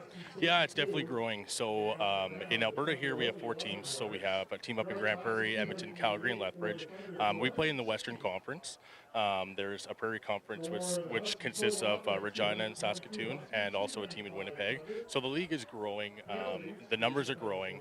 It is a very, very competitive league. Coaching-wise, there's very competitive coaches that are involved. So the level of education and the level of coaching that these women are getting is a top-class, high-class coaching when they're coming in here. So it's no different than what you're seeing here. Everybody always asks, well, is that lingerie football league? No, definitely not. And Definitely not. And they definitely don't like to hear that. So what you're seeing here is the same exact thing that you would see coming out here. You'd see high-level coaching. You'd see competitive women playing football. You'd see competitive coaches, and the games are exciting. So, and how can our viewers learn more, especially if you're a prospective player, or if you want to get in on the action and watch the Western Women's Canadian Football League? Tell our viewers how they can find out more, how they can support the Edmonton Storm and get out and watch this. Well, if you just go on to www.edmontonstorm.com, that's our website. So we do have a recruiting form on there if there are women out there who want to play, if there's players out there or athletes out there who have, let's say, played 5 years eligibility in university level sports, and they want to keep that competitive nature going. There is options to keep that going, and I would highly encourage them to go and look there. And then usually we play from April, May, and June, and then our schedule's up on the website as well, so they can go online and check out the website. So. Well, make sure you check out the Edmonton Storm, the Western Women's Canadian Football League.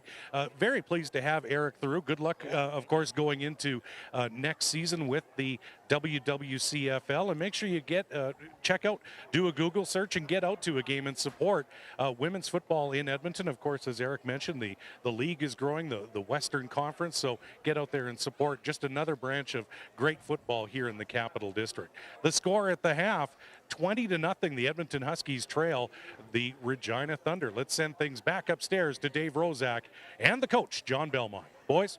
Thank you very much, Kevin. And while all that was going on, you were perusing those statistics. And what stands out most for you as far as that first half is concerned? Well, the biggest thing is the passing control of the Thunder. And Stitch is doing a very good job. He's seeing what's happening. He's letting the ball go on time. And the one thing that they've done, and they must have seen it on film, because they're coming inside on those crossing routes, and they've done that a lot. And the Huskies have basically just tried to react to it. They're going to have to change what they're doing in their zone, change things up a little, or go to man. And we'll see if that happens. I noticed down that far end that they went to man, but then they ran that rub on them, and that's what got them in for the last touchdown or the last field goal. So these are things that you got to try to straighten out.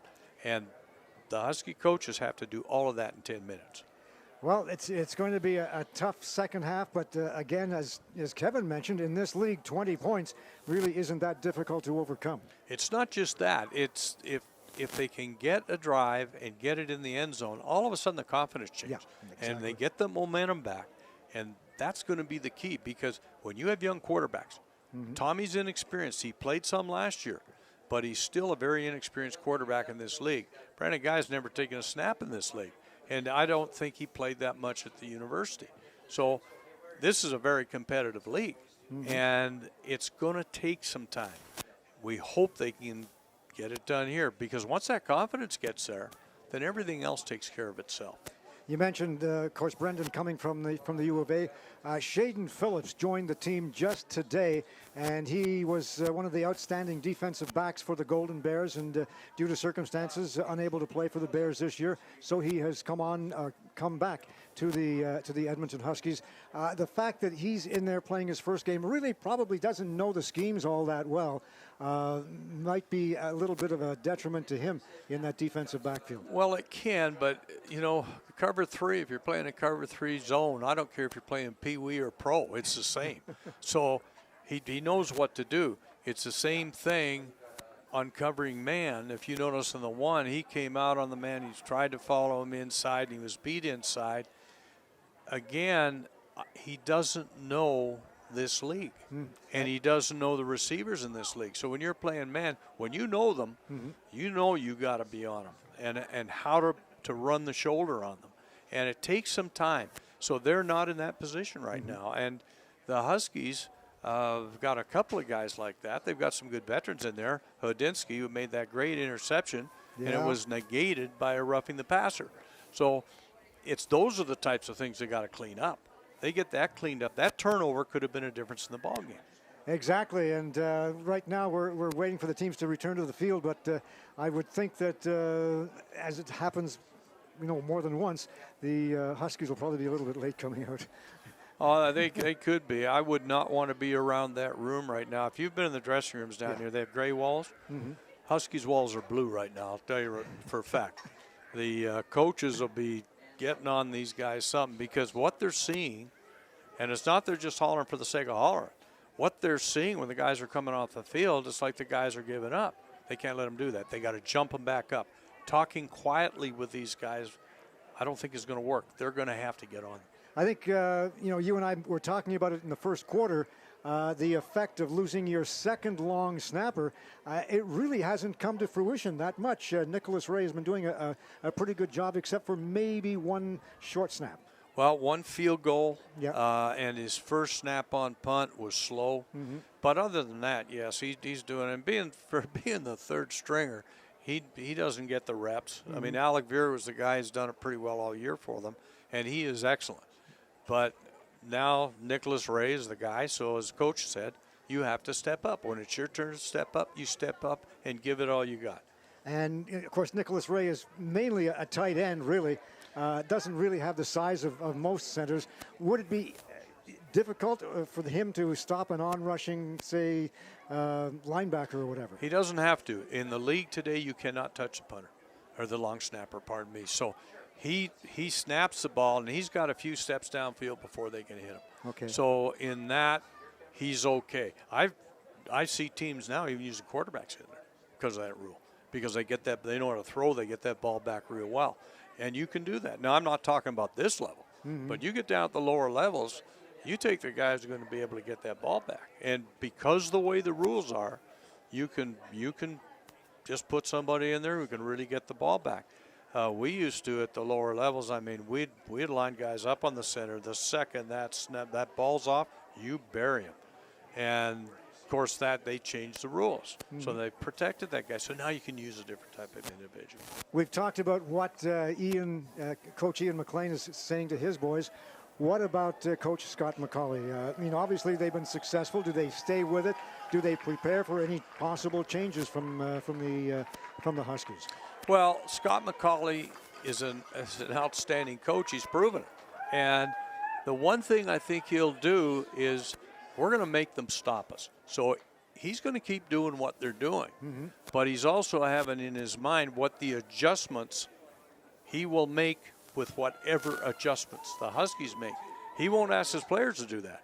No. He wants them on a roll. Right now, they're confident they're on a roll. He's going to let them do what they do, and you're going to see the same routes. You're going to see the same type of running game, which is almost non-existent with them in this game.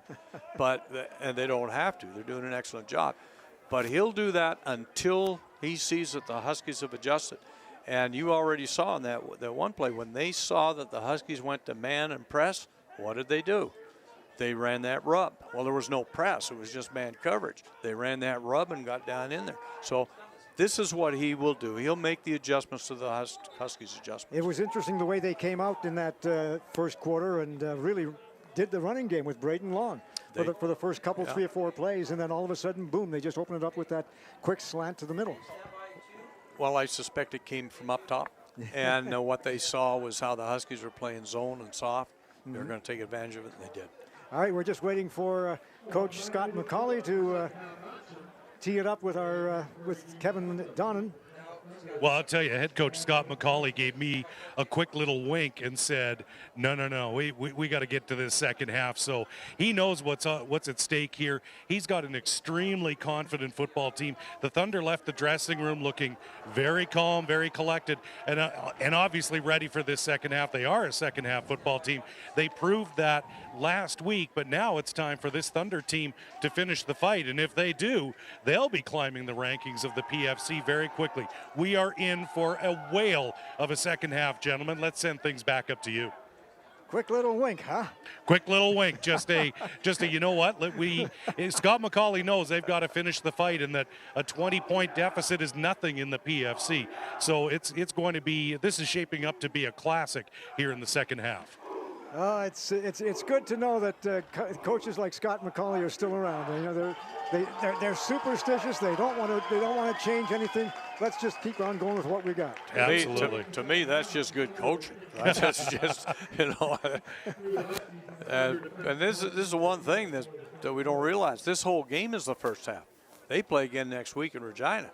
Exactly. And now, can you imagine if the Thunder win this ball game, what would it be like for the Huskies going into Mosaic?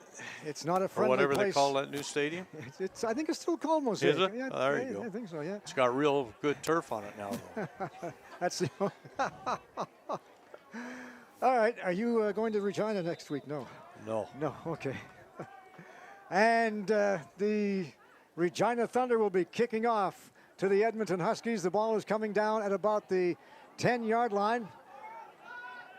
And taking it there is number 8, Wesley Bookland, and Bookland will take it all the way up to the 35-yard line. So a good run back of about 20 yards or so, and we get the second half underway. I think the best part of that run back was as Brooklyn got up the field and got vertical, got low, and got what he could.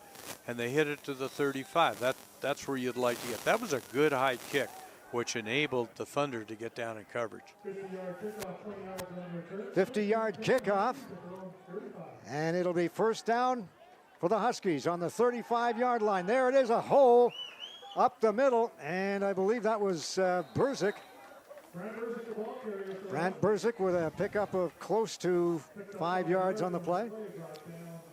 Again, just a good hard run. They're trying to establish the line and to control the line. There's a pretty good surge by the Husky offensive line in that play. Anytime you're 2nd and 5 from an offense, you're sitting in pretty good position. Tanner Buchanan flanked to this side. 3 receivers on this side of the field. Motion goes this way. There's the fake. Play action up the middle. Yanchuk has some room. He's at the 40, still going to the 35 and run out of bounds at about the 30-yard line. And that was all Tommy Yanchuk after he found the hole. Now that was the first time we've seen Tommy run that zone read, and they bring that fly back across, and he just read it and saw what happened with the defense, and the end came in, bang, he popped it, and away he went. And this is what Tommy does really well. He's a wonderful runner.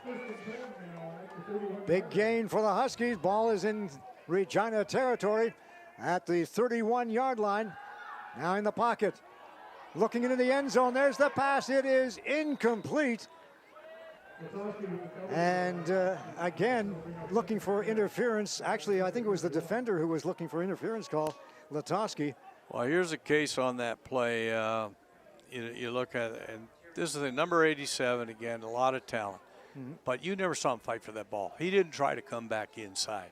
And I know the Huskies, they want to see that out of him. The day he starts getting that, he'll be a tremendous receiver, but we're not seeing it. 2nd and 10. Ball in the 31. Rolling this way. Yanchuk looking into the end zone. It is incomplete. Knocked down at the goal line on a nice defensive play. Try and get a number here for you, but I believe it was number 25, Tyson Hobrick. Again, it was good coverage, but Tommy Yanchuk coming to his left didn't set himself just right, and he underthrew the ball. If he let that ball go a little bit earlier and laid it out, that would have been a touchdown because the receiver had broken coverage. All right, here's an opportunity now to get on the scoreboard. Off the foot of Cole Sabarin. Field goal from the 38-yard line. Bad snap, but they pull it down and put it through the uprights. And I'll tell you what, you got to give Connor Mickle full credit on that one. It was a low snap, but he managed to grab it and set it up. You know, Connor Mickle, and Coach Neil McLean has said it many times, he is the best holder he's ever seen. And in all the years I've been in football, he might be as good a holder as I have ever seen at any level. He picks the balls off the turf, whatever. He gets the ball on the pad at the time, and the kicker is just totally confident in him. And those guys are invaluable to have. So the Huskies are on the scoreboard, trailing by a score of 20-3 on their first possession of the second half. And getting away and then finally being tackled is Brock Sitch, and bringing him to the turf was number 33, Vince Schiffner. Vince Schiffner, normally the Sam linebacker, and he plays that pretty well. It's interesting. They've got him at the will now by the looks of it. Yeah, he's playing the will, and they've got outside, they've got Gibbons. So this will be interesting. Looks like they got Shaden Phillips outside on this side. On this side, yes. There's the pass into the middle, and speaking of Shaden Phillips. Now, if they flag him for interference on that, this is totally wrong. That was an excellent defensive play. I think this one may have been along the line of scrimmage. No, they're calling interference. That is a bad call. Illegal contact.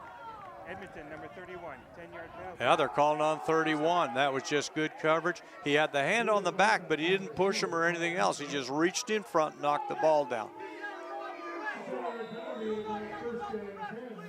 Yeah, the coaches are giving it to him on the sideline, too. He's got to watch he doesn't get a unsportsmanlike here, but I don't blame him for being upset. That's a bad call. Back in the pocket now, rolling left. The pass, it is complete on the far side, taken by Greg Lamb, and Lamb will be stopped after a gain of perhaps a yard or two. I believe that was O'Shane Samuel out there making the play. Just an excellent job. And good pressure. Yep. Schiffner, I believe it was, got in on him on that. And the Huskies with a 30 front, you bring different linebackers to make it a 5 to 6, or it could be a 4-man rush. You don't know who's coming. Here's the snap, back in the pocket, looking downfield again. It is complete, incomplete. They rule incomplete. He caught it out of bounds, but the official was right there looking at it, and for a second I thought he had it in bounds, but he must have had the foot on the line. So the Huskies defense will hold, and they should get some pretty decent field position onto this one. Standing back at about their own 20-yard line is number 12, Ben Wilton. And on the far side, number 36 is Christian Pullis from St. Albert Catholic High School in his first year.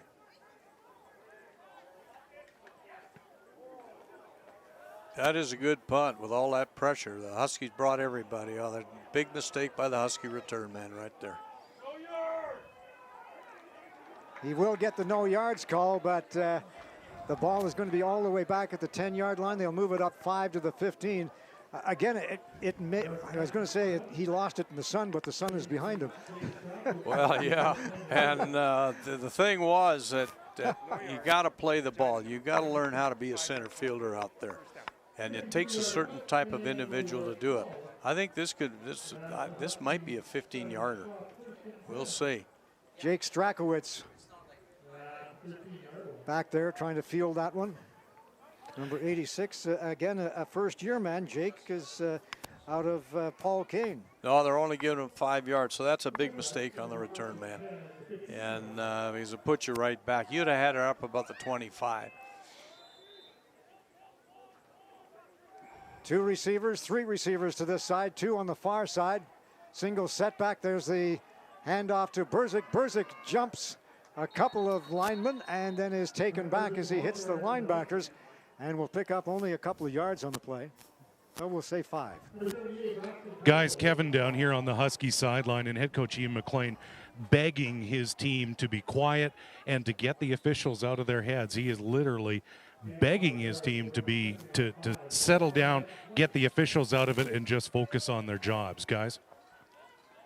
Saw one of the players yelling at the fans to get things going. And here's Yanchuk taking off again. He's got some room, and he's going to be hit at just over the 40-yard line to the 42, and that'll give him a gain of about 25 yards. Tommy Yanchuk just taking off with the football, and he had all kinds of room. And he's hurt. He got hit right in the thigh, and ouch. You know, it's a situation. You love the way Tommy plays and runs like that, but you're getting into that type of traffic. One of 2 things you do as a quarterback: slide or lower your shoulder and drill him. You don't want to be a target, and he allowed himself to be a target. But you love the way he runs. He brings so much to the game there.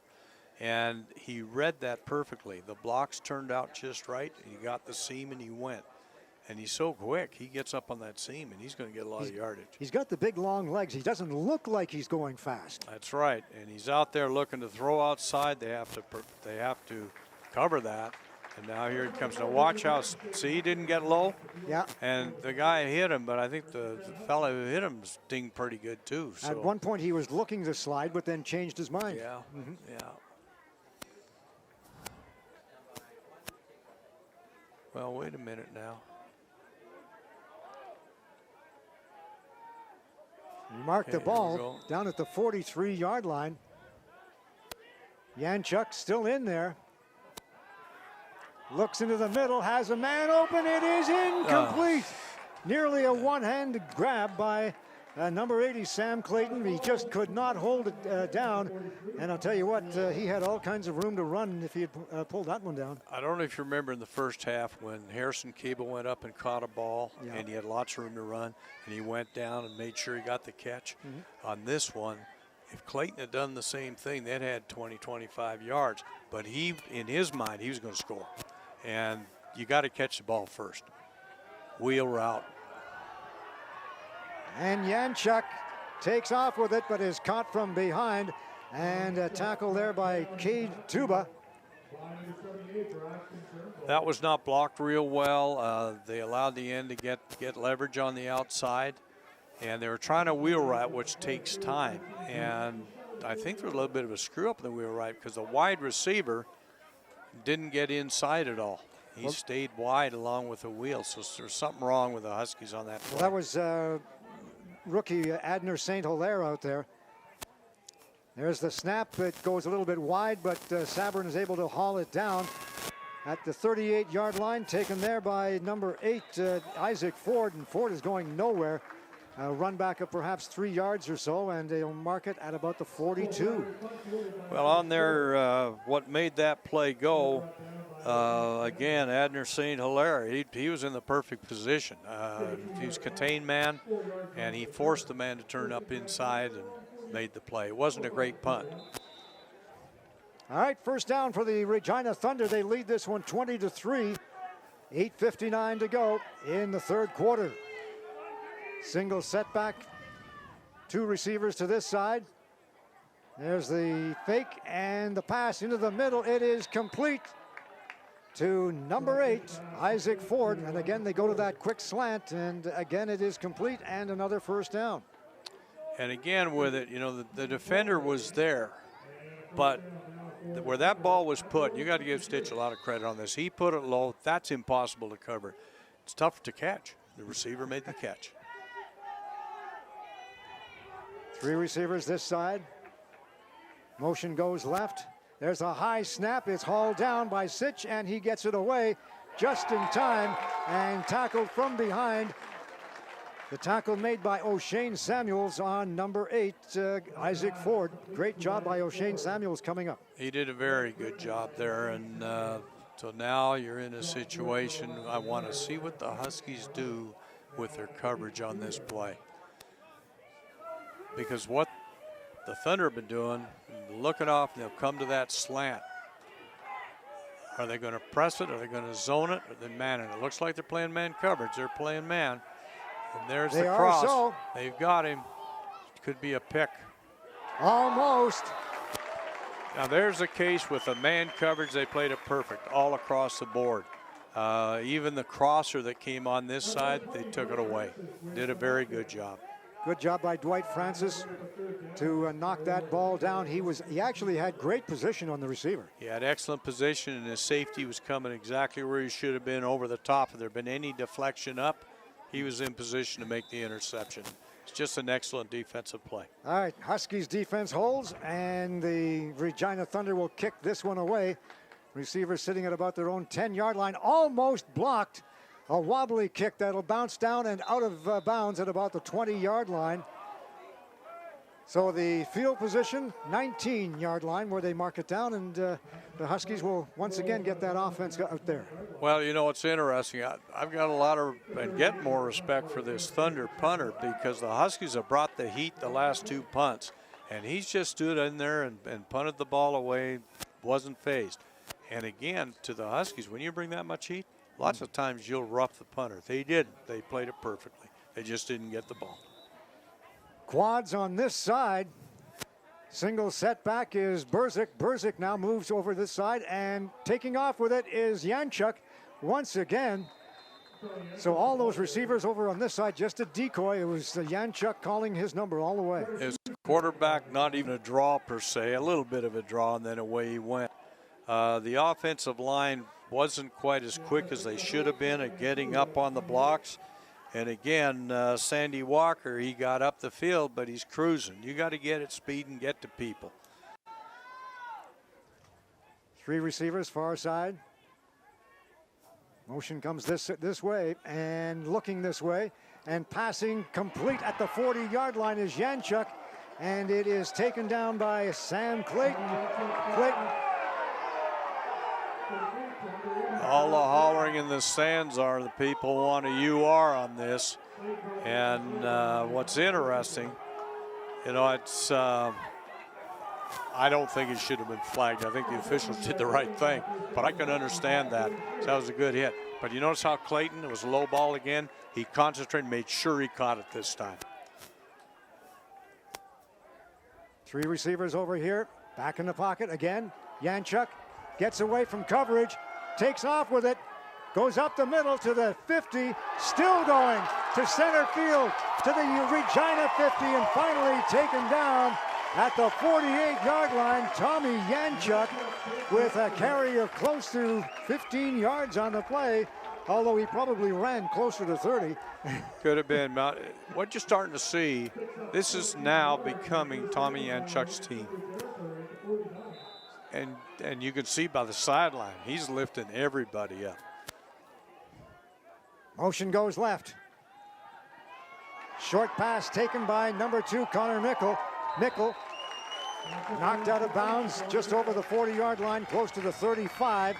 And a gain of about 12 yards on the play, and enough for the first down. So the Huskies offense on the move. They have to be aware of Yanchuk's abilities at all times now. Now, have you also noticed the difference that Tommy's passing on that out pass? It's smooth. Yep. He's not aiming the ball.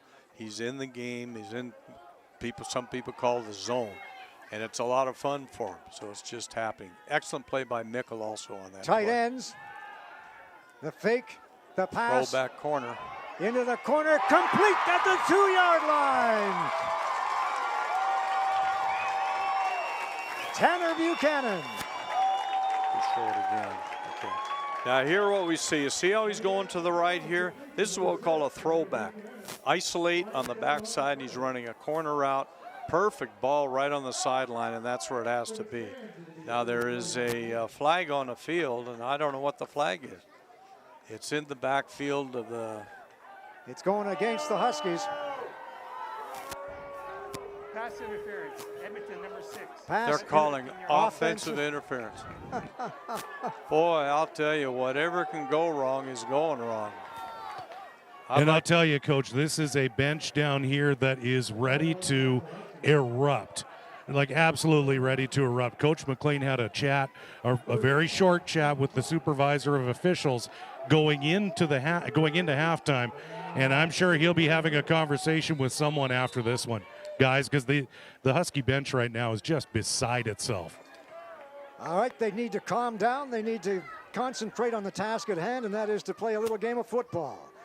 Here goes the motion to the right. Yanchuk looking downfield, has a man open once again, complete at the 20. It is Tanner Buchanan. Touchdown. Touchdown! They ran the same play, but this time to the wide side of the field. And that's how you do it. Now they're starting to come back. I don't know if they're going to win this ball game, but coming back off that penalty, whether it was a penalty or not, that's up to the officials. But the thing is, they didn't let it destroy them. They didn't get down, and what I said earlier, this has become Tommy Yanchuk's team. And you can see it by the confidence in the team. The most impressive part of that entire play was the fact that he was basically surrounded by white sweaters, and he's just kept his cool and got the pass away. There's the snap, and the point after is good. And with 4:16 to go in this third quarter, it is the Regina Thunder 20 and the Edmonton Huskies 10. Can they come back? Oh, they can definitely come back. And the thing that I've noticed more than anything is I remember when Tommy Yanchuk was playing high school football in Lloydminster. Most recruited quarterback there was. This is the reason. This young man, he takes control of the game, and now he's used to the game. He's used to this level. So it's going to be interesting to see, can he bring them all the way back? The interesting story about Tommy Yanchuk is that this very man, Scott McCauley, had him on his list. He was ready to take him, but he was just too young. Yeah. So he backed off. The Huskies took advantage and brought him to camp, and the rest is history, as they say. It is, and he's really a fine young man, too.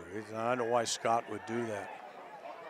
Short kick down to the 35-yard line. The tackle made on the play by Justin Hodinsky. Now, that was not what we call a kick where they were really trying to necessarily get it. But if you notice what I've said many times, the teams want to get the ball to the 35. Mm-hmm. You put it into those up players, they're not return guys. They got on the 32-yard line. So this is a perfect kick, and you save a lot, and you've got a chance to get the ball. Ball in the 32. Brock Sitch at quarterback. Braden Long is the lone setback. They fake it, and into the middle, the pass incomplete. And we're going to have a roughing the passer call, and it's going to go against number 41. No, it's holding. Jason Brown. They're calling a holding on.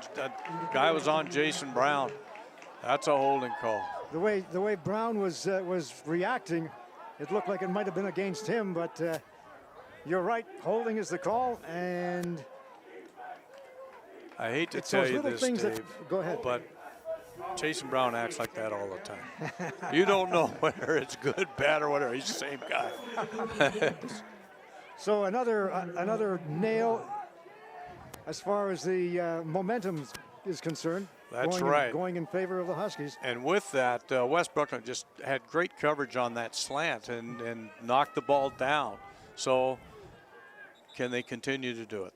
Can we have a doctor over on the Regina bench, please? A doctor. All right, they're requesting a doctor. The officials are requesting a doctor. The Husky team doctor will be going over right away. Dr. DeFreitas. And the training staff as well as for the Huskies on their way over.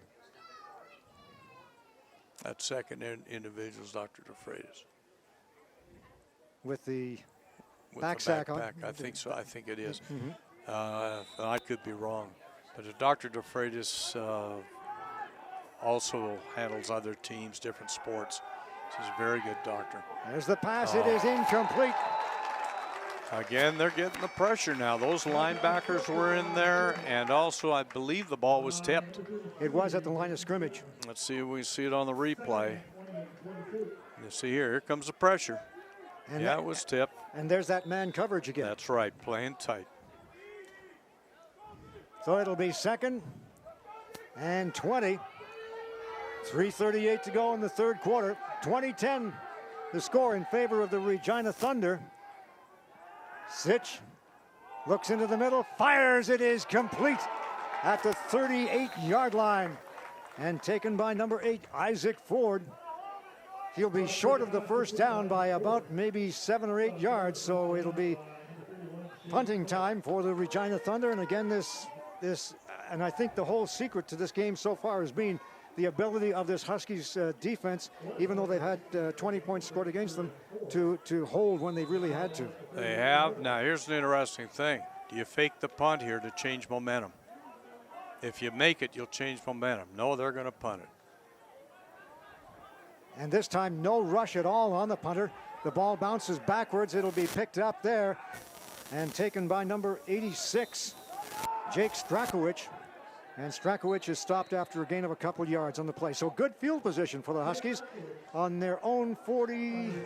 Let's see where they mark it down at about the 42 or so.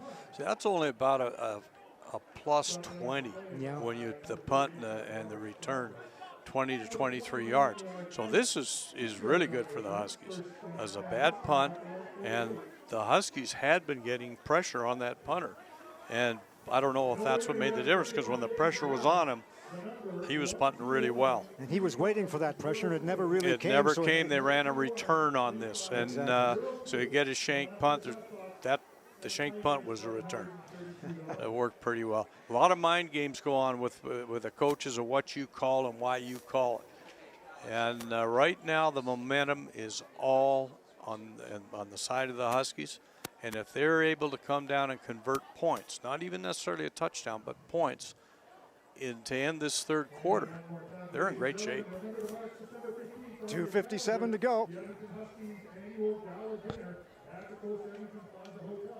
I believe we have a timeout on the being called, probably by the Regina Thunder, and also we have an injury. That's too. what So, it is. yeah, It's that's an injury timeout, and downfield. Yeah.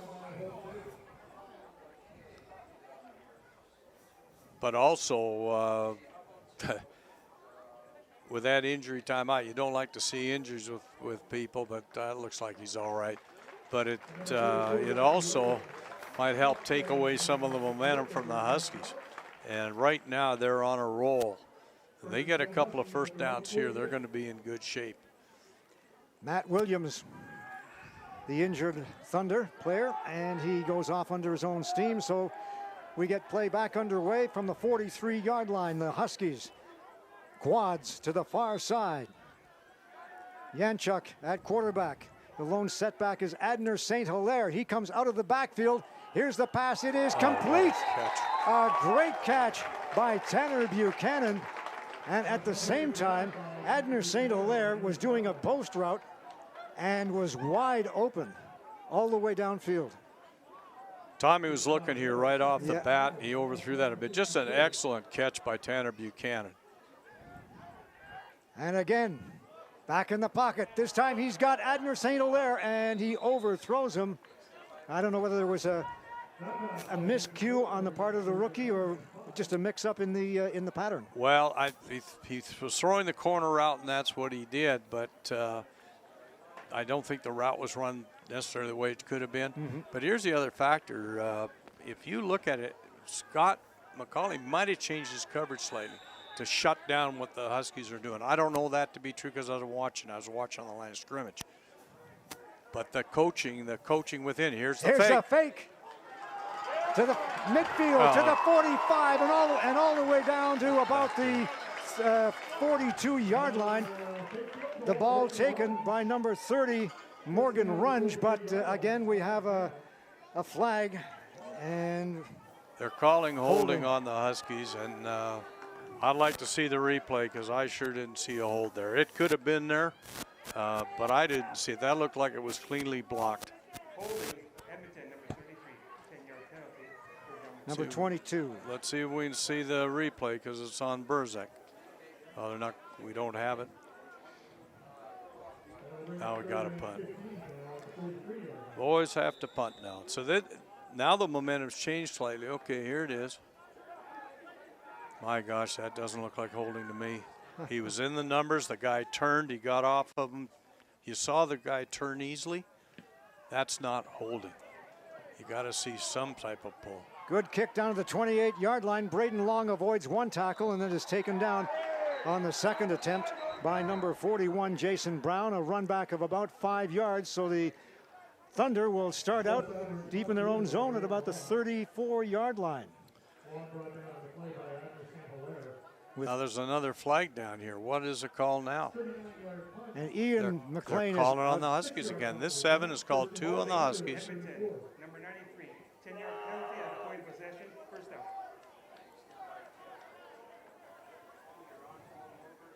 You see who it's on? I thought I heard number 7, but Well, that's the official.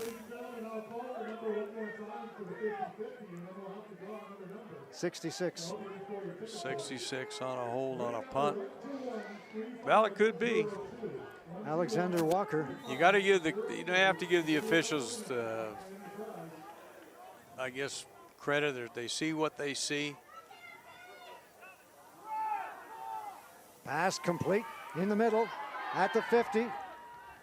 And taken down at the 50-yard line is number 50. I'll make that number 82, Lee Brown. But again, a little soft in the coverage. They come back to that slant route, and I wasn't watching close enough to see if it was man or zone. We'll see what happens now. The momentum has changed. It is now all back in the Thunder's hands. Ball at the 50 in Husky territory with 1:21 to go in this third quarter. Back in the pocket, looking deep. He's got the receiver open, but over the head of Lee Brown and being covered on the play very closely by Brandon Mellon. Now the Huskies were in straight man coverage on that, and they did a good job. The coverage is pretty good. Has to be a perfect ball to make the catch. Huskies got called for illegal interference for exactly what Brandon Mellon did there. Had the hand on his back, but he didn't push him or hold him or anything. That should never be called. 3 receivers on the far side. Too much time for the quarterback, and he's got runner room. Sitch taken down after a gain of 5, and a good job coming across was number 33, Vince Schiffner, to stop that gain at 5 yards. You know, Vince Schiffner's just been getting better and better over the last few years, and you see the speed he's got. And he's a strong player, too. He's very well built, works out hard, just loves the game. Comes out of Millwoods Christian, and, you know, when you see young men like this that just get better and better, it's a lot of fun. All right, so they're forced to kick it away. It's a low punt bouncing around the 5-yard line. It's picked up there by Strakowski, and Strakowski is taken down after a gain of a yard, perhaps.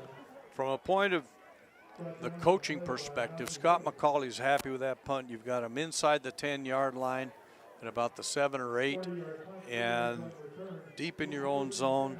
They can do any type of defense they want down here. Now the Huskies have to take advantage and get some first downs and drive. Okay, so that was Jake Strakowicz. I got my skis and witches mixed up. That's easy to do. Not for a good Ukrainian boy like me. Yeah, but you mess up the Polish guys, right? All right, this is Janchuk. Hands it off to Berzik. Berzik finds a hole. He's got some room. He fumbles the football, and it's picked up by the Thunder, rather. And just bad break after bad break. And I mean, you're just using that as an excuse, I suppose. But well, look, he's carrying the ball loose again, and this is something I know the running back coach is going to be all over him for. You got to hold that ball tight. That ball's punched out because he's holding it loose. He knows he's in traffic. Excellent effort, He's running the ball well. His footwork's great. But holding the ball is as much a part of it as it is running. So now the defense has to come up tough. Ball on the 28-yard line. You got press coverage on this side, a little looser man on the other side. Sitch, passing complete. Easy touchdown, wide open.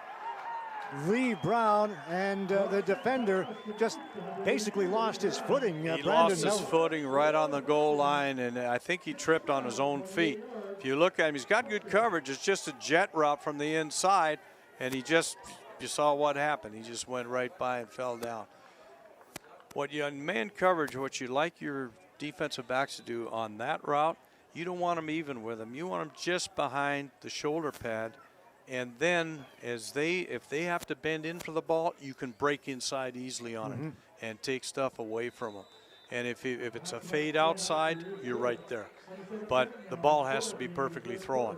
On that, he was going so hard to catch up that he literally slid right when the ball right by the receiver when the receiver turned in. It looked like he was trying to avoid bumping into the receiver. I think he was. Yeah. That's a part of it, and he just was not under control, and that ended up being a big touchdown now for the Thunder. And again, that momentum has totally changed. Well, now you're looking at a 3-score advantage here. Couple of touchdowns and a field goal, 27-10, 17-point difference. Yeah, and what you're having here is Coach McLean is talking with the officials. They're missing some things out here on calls, and this drives coaches absolutely crazy. They don't mind it if you call or get called on something, they don't mind it. But when you miss it, they're upset. All right, just a reminder of some of the many sponsors that help out this Edmonton Huskies football team. The Hertz Equipment Rental Company, the Edmonton Eskimos, Eskimo Excavators Limited, and Glenn Sather's Sports Medicine Clinic. Let's go downstairs, and I think Kevin has something for us, Kev. Well, we've got an absolutely wonderful evening coming up for the Edmonton Huskies. Saturday, September 15th, doors open at 5 at the Coast Edmonton Plaza Hotel downtown. It is, of course, the annual Edmonton Husky Scholarship Gala Dinner. It's a great fundraiser for all of the wonderful causes that the Huskies are involved in, the gender-based violence prevention program, their scholarship foundation, and of course, you'll get to see the second class, the Hall of Fame class for the Huskies will be introduced. It's just a fantastic evening. The MC is John Sexsmith. Head coach Jason Moss is the keynote speaker. It's one of those rare times where he actually likes having a microphone around him. So it's a great evening, and you'll even get to see Belmont dressed up. So, I mean, it's worth the price of admission alone. I mean, the coach has already said he's got 2 or 3 wardrobe changes planned. It's going to be a great night, and drinks are on Belmont. So the Husky Gala Dinner, Saturday, September 15th. Plenty of tickets available. And like you say, just go there for the entertainment and a wonderful evening. Guys? Sounds like it's going to be a lot of fun that night. There's no question about it. I'm going there just for the free drinks. I mean, absolutely. I'll buy all the water you want. Here's the kickoff, and it's a long one. It'll go all the way down into the end zone and out of bounds. Just a driving kick. Right over the head of number 8, Wesley Bookland. He wasn't ready for that one. Not really. It was a line drive, and those kicks are hard to judge as a return man. But it had a lot of power on it, and it hit and rolled through. It's lucky he did not take the ball and try to come out. Better to give up the point, get to the 35. He would not have gotten much. So they moved the ball to the 35.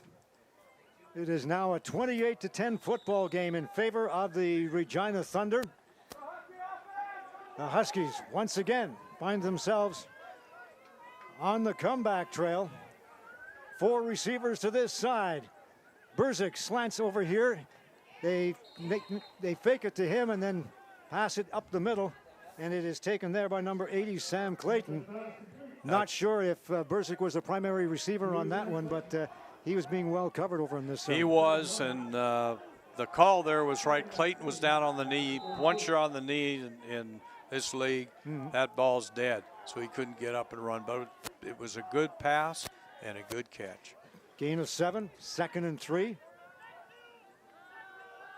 Rolling this way, there's the shovel pass to Berzik. Berzik has some room, and he fumbles the football. No, this time he was just slamming it down, but that can be a dangerous move. I've seen him do that 3 or 4 times. Well, he does. When he's trying to reach for the first down, but he's got to understand, if his knees aren't down, then that's a live ball if it comes out.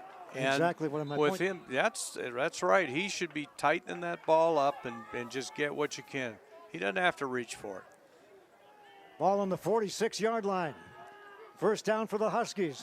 Janchuk passes incomplete, knocked down at the line of scrimmage by one of the Thunder players. Watch the block here by Berzik. He just makes a tremendous block on a blitzing linebacker. Braxton Turnbull from the Campbell Tartans knocking that football down on that screen pass. And he had a receiver open. Here's the handoff taken on the far side by Connor Mickle. Mickle crashes in over the center field stripe. He had to get to about the 49-yard line. We'll see where they mark it. It'll be close. It is close, and I think there's another thing here that is important. That you notice Connor again set that block to the outside and turned up and got low. He's not a big man by any means. Barely slightly built, and you watch now. We see the play. 3rd and 1. Coming up, a quarterback sneak. There we go. And look at that surge by the offensive line. Got under the defensive line of the Thunder. We're able to get the first down. So the ball moves into Thunder territory. And 12:45 to go. We'll be keeping a close eye on the clock. The Huskies trailing by 18 points. And ironically, when you've got 12:45 left in the Prairie Junior Football Conference, 18 points is not an insurmountable lead by any means. Of course, these two teams will meet again next weekend in Regina. It is a first down. You know, I might be wrong on this, Dave, but that looks to me like a bad spot. It looked to me like he was a lot further forward than that.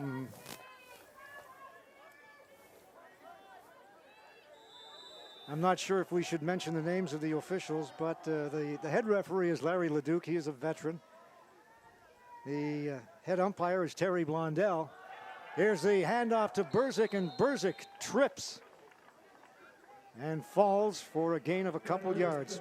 That was a little slow opening. If you notice, here's a high snap, so it took the timing off. Berzik had to stop before he got the ball.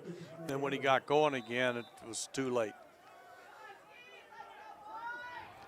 All right, Berzik is the lone setback. 3 receivers over on this side.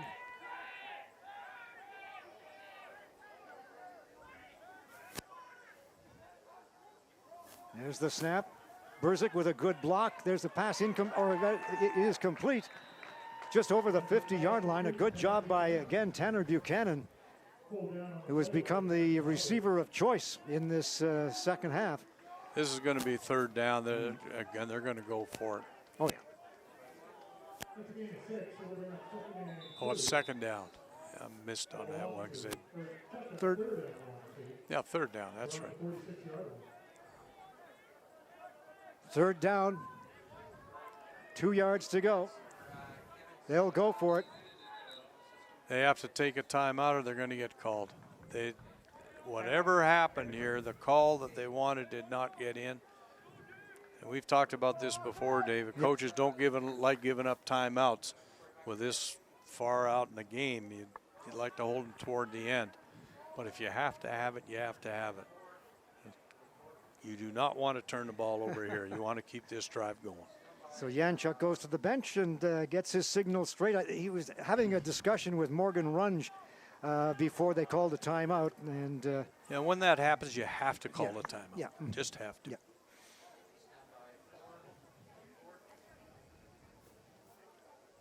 11:25 to go. 4th quarter, 28-10 the score in favor of the Huskies. Or make that in favor of the Thunder over the Huskies. Now, I would not be a bit surprised if you see a zone read here and Janchuk take the ball. We'll see. Motion goes left. There's the handoff to Berzik. Berzik finds a hole And he gets all the way up almost to the 25-yard line. They'll mark it down at about the 27. See it here, this is a counter trap they pull and open up a real nice hole for Rozak. Very well executed. Actually, the Thunder did not defend that badly. It's just very, very well blocked. That's the first time we've seen that play today.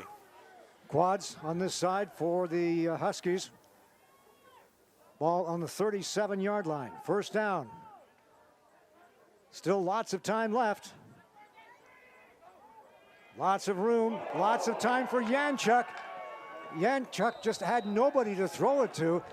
There was double coverage down there on Tanner Buchanan, or make that Connor Mickle, and Cable was well covered as well. And finally Yanchuk, even though he had a good 5 or 6 seconds, look at 3, 4, 5, 6, and he just throws it away. Now you see the flag come down? Yeah. That's for throwing it away. They'll bring that back to where he threw it from. That'll be the call. The peel back block you saw there, a lot of teams, and I've seen it called, they saw it called in Calgary against the Huskies. A block like that, they say it's a UR, unnecessary roughness. And I don't think they should ever take that out of the game. The defensive players have to have their heads on a swivel. They got to know what's going on. It should be a perfectly legal block. But they didn't call it here. And in high school games, you'll see that called pretty well all the time. 2nd and 20. Ball back on the 45-yard line. Now Yanchuk just fires it. And it is complete. No, incomplete. Out of the arms of the intended receiver. And I don't blame him 1 minute. If you take a look at that, Sam Clayton, he was being very tightly covered. to be Sam Clayton is lucky he was not called for offensive interference. He literally pulled 7 off him by the jersey. You saw the jersey pull. But again, Sam went for the ball hard, and give him credit for that. But he's lucky he wasn't called offensive interference. All right, Cole Sabarin to kick it away from the center field stripe. Gets a good spiraling kick down to about the 5-yard line and out of bounds at that point at the 7 or 8. And a good kick from Cole Sabarin, taken by Braden Long. And so deep in their own territory, the Thunder will try and come out. I believe this is about the first time that the Huskies have been able to pin the Thunder inside their 10. And that was an excellent punt to do it. Angled it out of bounds. Very good. So ball on the 8. Thunder with 3 receivers on this side, 3 over on the other side. And the handoff straight up the middle. It is Braden Long. And Long will bring it forward for a gain of about 4 or 5 yards on the play. Again, press coverage on the boundary side here. Yep. They're playing man all across, a little softer on the wide side of the field. But it looks like that's where they're going to go with the rest of the game to try to control this passing game of the Thunder. 9:28 to go. 2nd and 5, Thunder. Motion goes this side. There's the fake, and taking off with it is Sitch, and Sitch will slide just shy of the 25-yard line, but he's got more than enough, it looks like, for the first down. Did a good job on that, and the defensive back gets caught in a position. Now what happened, it looked to me like Schiffner got caught inside. He should have levered out on that play with him, unless there was a call on that brought him inside. But somebody has to lever outside to take that away. And when you're in man coverage, your defensive backs are on men. They cannot do it until he crosses the line. Man coverage, it looks like, on this side. There's the handoff to Long. Makes a move, cuts to the middle, and picks up another 6 or 7 yards on the play. Now what's happening with the man coverage and that, what the Thunder's doing, they're just getting out on blocks on the people and driving them off, and they're getting off the edge on the defensive end. And this is difficult. You have to get somebody on that outside leverage turn it back into the linebackers. Sometimes you overrun it, and that's what happened with 43 on that last play. Dwight Francis covering Deshaun Latour, who's been a real force in this football game. There's a tackle. Coming up from behind is Jason Brown, and he limits Braden Long to a yard. Well, actually a loss on the play, it looks like.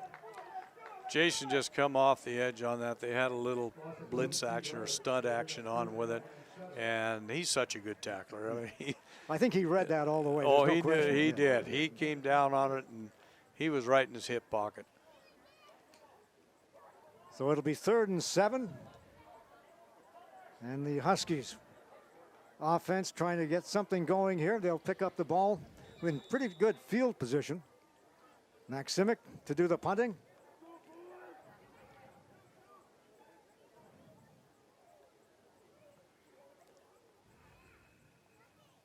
Trying to run as much time off the clock as they can. 5-4, they get it away. And there's the kick. It's an end over end down to the 45-yard line. Taken there by Strakowicz. Strakowicz cuts to the middle and will pick up about 8 yards on the run back. And just shy of the midfield stripe at about the 52, 53-yard line. You see it here. It's punted outside the numbers or just on the numbers. See how he came inside? If he had popped straight ahead, he would have frozen the outside man. A lot of room to the sideline. There was nobody there. He could have popped it out. That comes with experience.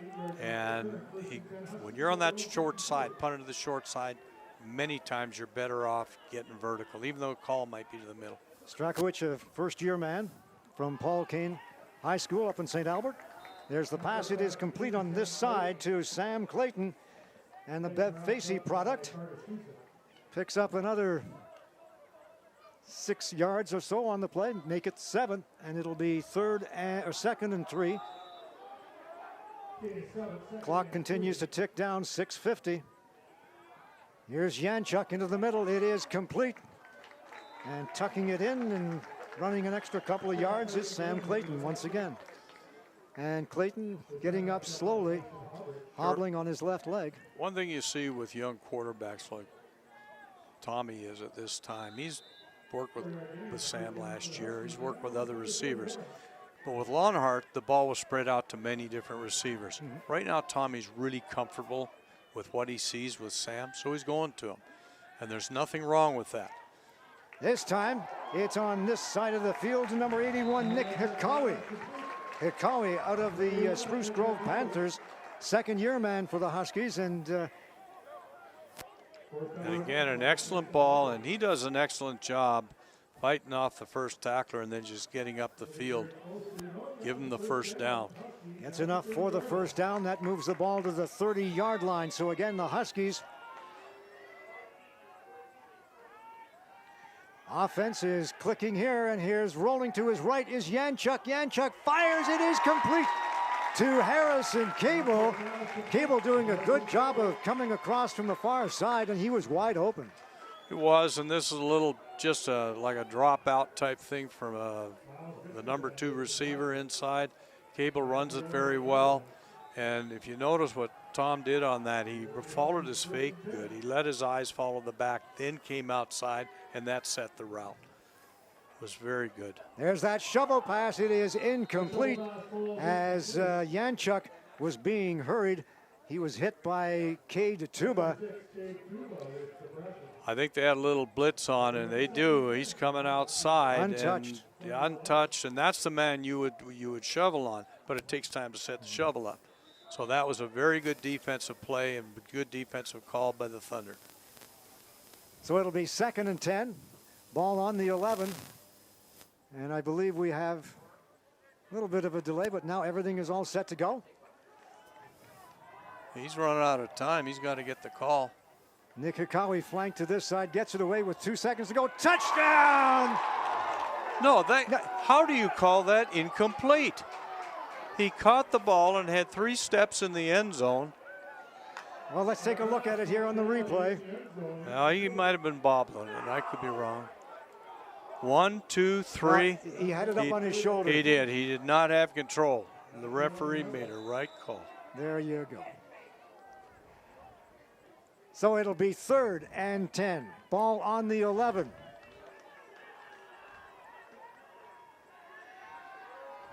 Yanchuk going for it. Into the end zone. It is touchdown! Sam Clayton. That's what we talked about. It is a touch and go right here. And who's he going to? The guy he's worked with for a couple of years, he totally believes in. You know, it's interesting, and I'm just looking back on that first touchdown. Was made after a very suspicious call. That's right. You know, a heartbreaking call. This time, same thing, and the Huskies come back. This one was a heartbreaking call, but it was the right call. Here's the point after. It is good. And with 4:46 to go in the fourth quarter, it is a 28-17 football game. 11 points separating these two teams. Stay with us, folks. We could be in for a barn burner. Now, I suspect you can see the same type of kick you just saw. Yeah. High, an opportunity for the Huskies to get it. I don't think they'll go with their hands team here in a short kick. You never know, because Coach Walters, the offensive coach, he would do that.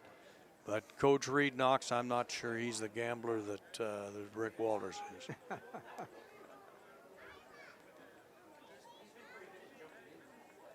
But if they drop that ball in the hole, you've got a chance. And this is what many times they'll try to do. That last kick by Cole Sabrin to the 30 was perfect. Well, if anybody can pull it off, it's Cole Sabrin.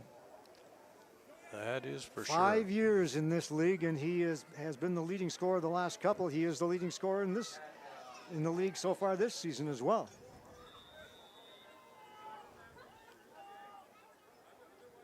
He's going to go deep with it.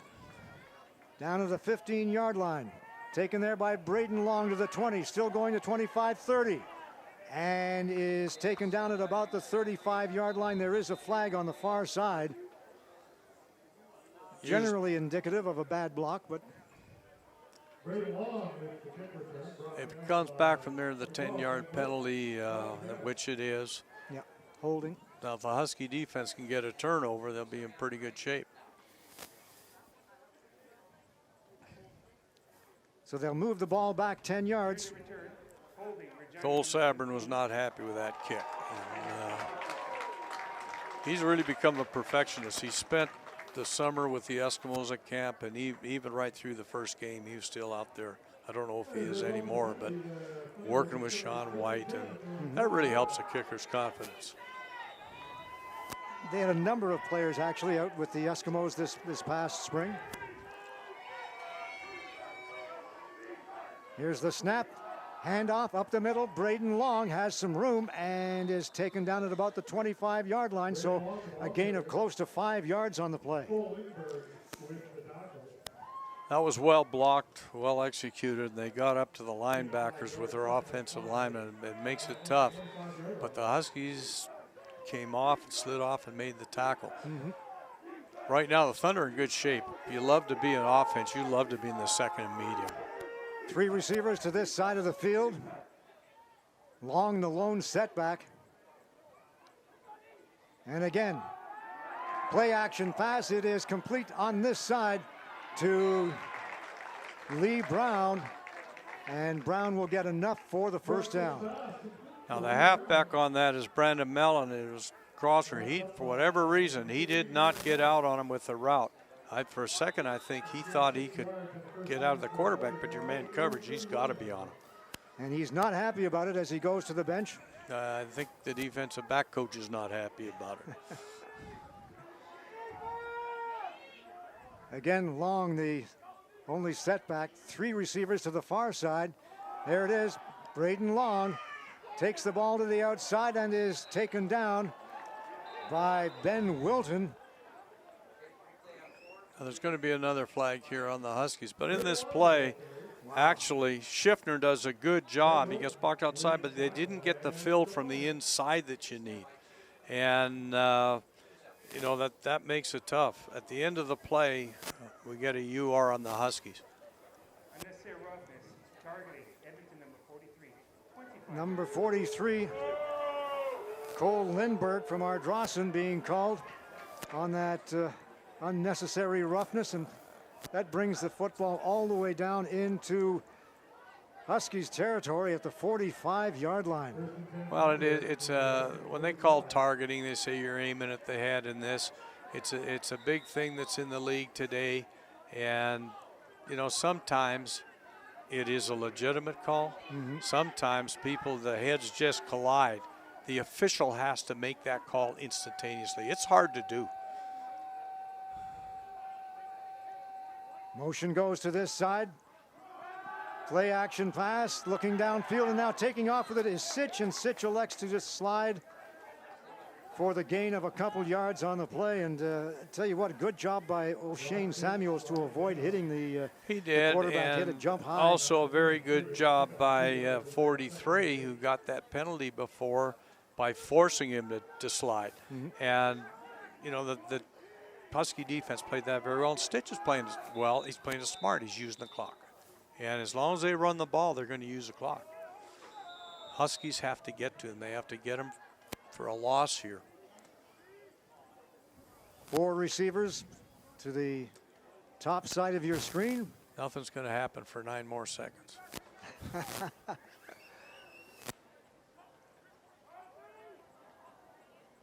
There's the snap. There's the handoff to Braden Long. Long finds a hole and is tripped up. Otherwise, he is gone for the touchdown. Nice job by Justin Hodinsky. The old shoestring tackle. Yeah, he did a very good job. He tackled him good and low. The Huskies shot somebody inside who just missed him, and that gave a lane. And that was well executed, but a very good tackle by Justin Hodinsky. Nevertheless, it's enough for the first down, and the ball on the 35-yard line. This time we've got 4 receivers to this side.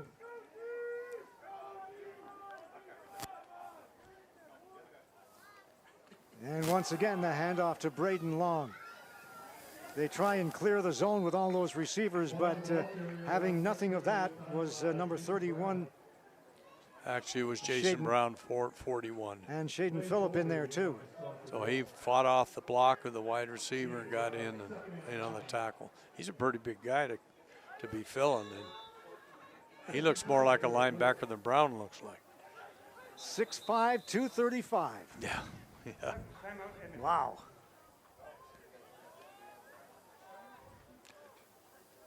I'd want him as a wide receiver. Well, usually when they play him at that position, it's because he can't catch. You know. So Blaze Beaudry coming out, he did something to his hand or something. They brought him out. He's second-year man like Alex Veer out of Jasper Place. And the Huskies are very high on those 2 young men. They're very good ball players. The Huskies have a tremendous number of defensive ends, and they're all tall and they can all move. And their inside people are young, and then they're playing pretty well. That's the concern they had early in the year. Well, you know, I talked to Scott McCauley before the game, and he was saying that the one thing that concerns him is the lack of size as compared to last year along his D line and his O line. You know, I was kidding him. I said, you know, those Saskatchewan farm boys aren't putting on the weight like they used to. Well, they're not hauling bales like they used to. That's true. Machine it's all mechanized. Yeah. Yeah. You know, now they sit in those custom combines and have a drink. You know, put the GPS on it and away they go.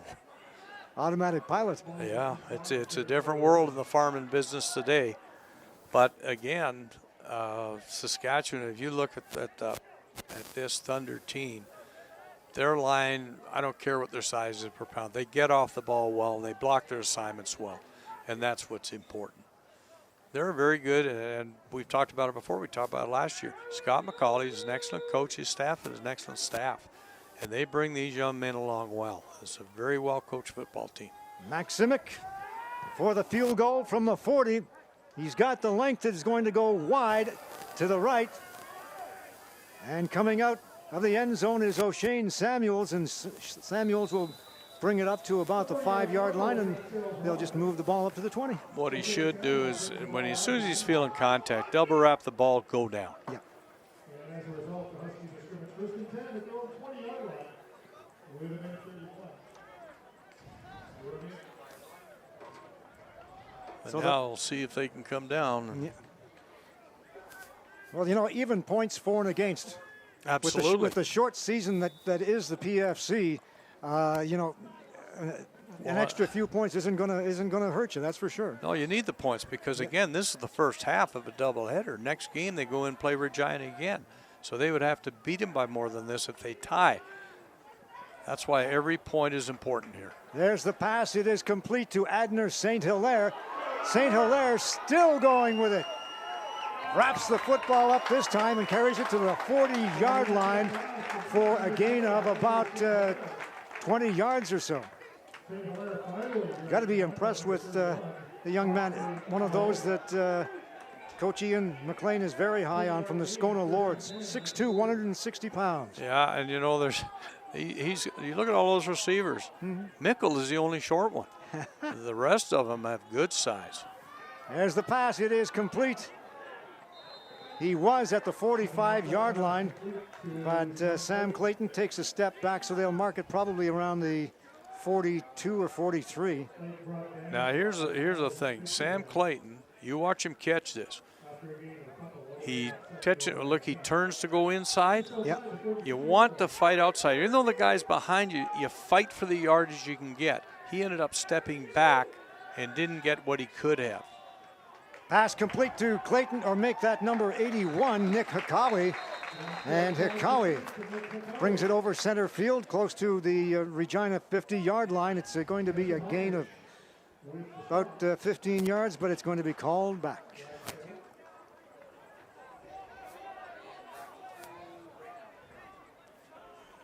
Procedure, Edmonton, no man.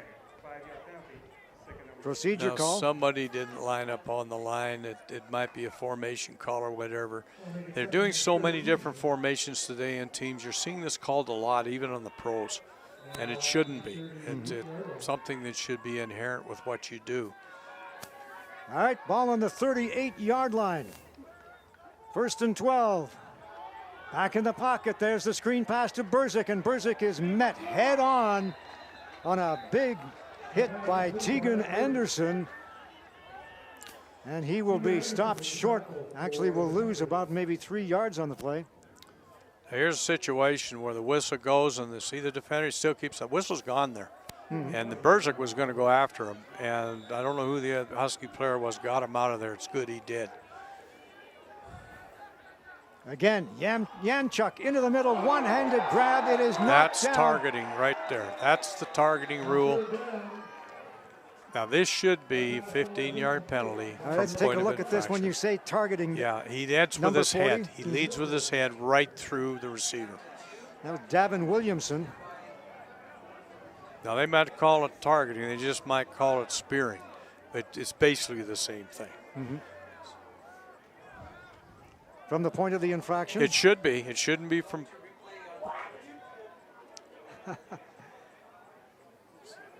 Here it is now. You see if they get it on slow motion, you can see it. Now watch he gets it right there. Well, he didn't hit with the head, but he brought the forearm through the head, so that's the flag. Either way. And, you know, I don't put all the blame on the defenders on this. A lot of receivers, and I don't blame receivers. To me, it's just football. He catches the ball. Now he's going down, right? He's going down. Now they called it targeting. Previous. Yeah. Wow. They called objectionable on the Huskies because somebody talked. Oh. Wow. It should still be a first down for the Huskies. But the Huskies, they've got to learn. And, you know, there's some officiating crews, they hear one word, they're going to flag you. And I don't know many of the guys on this crew. I know some. And I'm not surprised with the number of flags being thrown. Okay, they've got that straightened out, so it will be first down. 10 yards to go. Ball on the 53-yard line. 37 seconds left in the fourth quarter. 3 receivers to the left side. Yanchuk looks that way and then fires complete along the sidelines and out of bounds to number 81, Nick Hikawi. Now, Coach McLean's going to be livid on this, I think. Tommy Yanchuk got hit late, and there's no call. Now, let's see how late it was. Yeah, there it is. And not only that, I think he got hit low. Wow. And, you know, you got 2 officials back there. One of them is watching that quarterback, and I think it's the head referee. I'm not positive. Complete to Adner St. Hilaire to the 30. And he is taken down at about the 28-yard line. There's another flag on the play.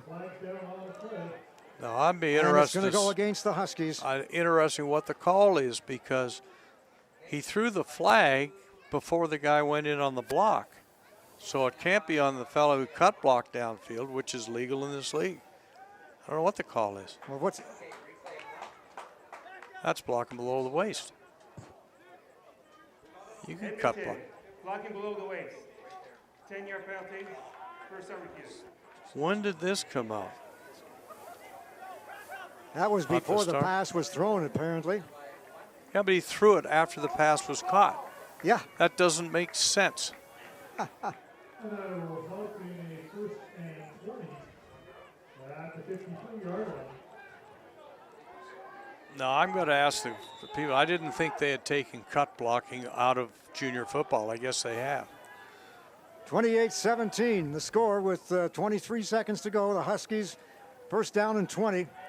Yanchuk looks into the middle. It is fired, and it is intercepted right into the arms of Terrell Latoski. It looked to me like he was going to 81 and just overthrew him. Intended for Nick Hikawi, yes it was on the replay, and Latoski picks it off, and so the Thunder will take over with 16 seconds to go. And it's going to be an interesting week at Husky House. Well, it will be, and the one thing they've got to do is, you know, we talked about this being a revenge game. Mm-hmm. Sometimes those things, you get too emotional, and you saw all the penalties the Huskies took early. That could be a part of it. I see Ian McLean talking with one of the officials about this cut block call. Well, that's downfield, and I've got to talk to Ian about it, because I don't believe they've taken that out. In the lower levels, yes, it's out. Now, the head official here referees high school football, maybe. Yeah. And I'm wondering if there's something there. But anyway, we'll find out.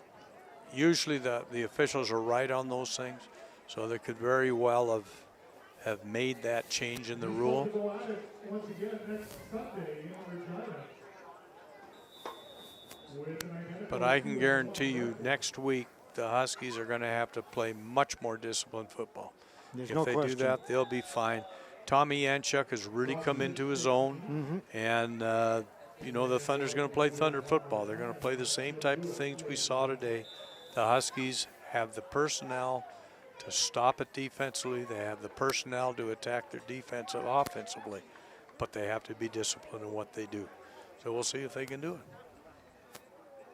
This will be the final play, barring a penalty, and of course there won't be one as they take a knee, and that is it, the end of the football game.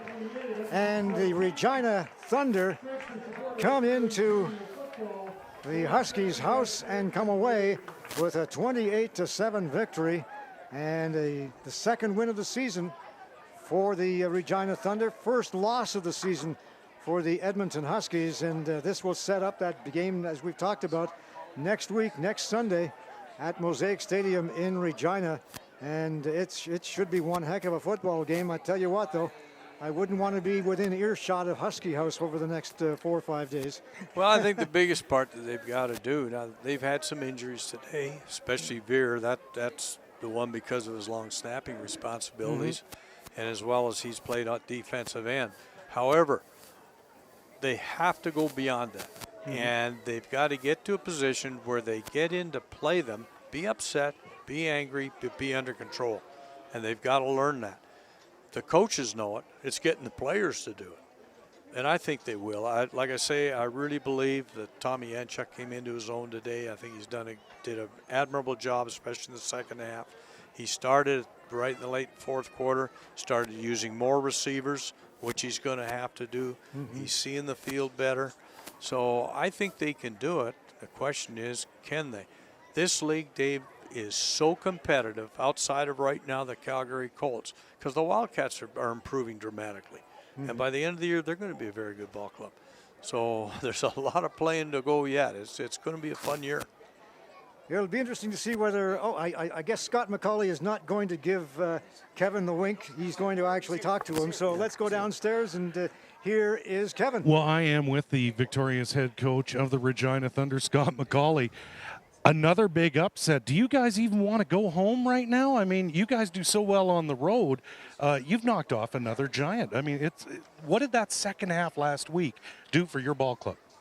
I think just each week we got a young ball club, a lot of new faces, and we just got to make sure that we take each quarter or each snap and learn from it, right? And I knew going into this game, I felt our coaches put their heart and soul into developing a solid game plan, and I knew that we put the players in a good situation to be successful, and it was up to them to come out here and actually deliver and play. And the guys were gritty, and they played through a lot, and I'm happy for them. Tell us about the work of your front seven on defense. I mean, in terms of shutting down the running game. I mean, a tip of the cap to that group especially. Well, Alex Smith is a hell of a coach, right? He's been around for a long time, and him and our linebacker coach and D-line coaches put together a nice little package. And we got more stuff that we haven't shown yet because we got to play these guys again next week, and it ain't gonna get easier. So. Well, and I mean, next week is going to be a barn burner, but right now, I mean, your football team is playing so confidently, and calm as well.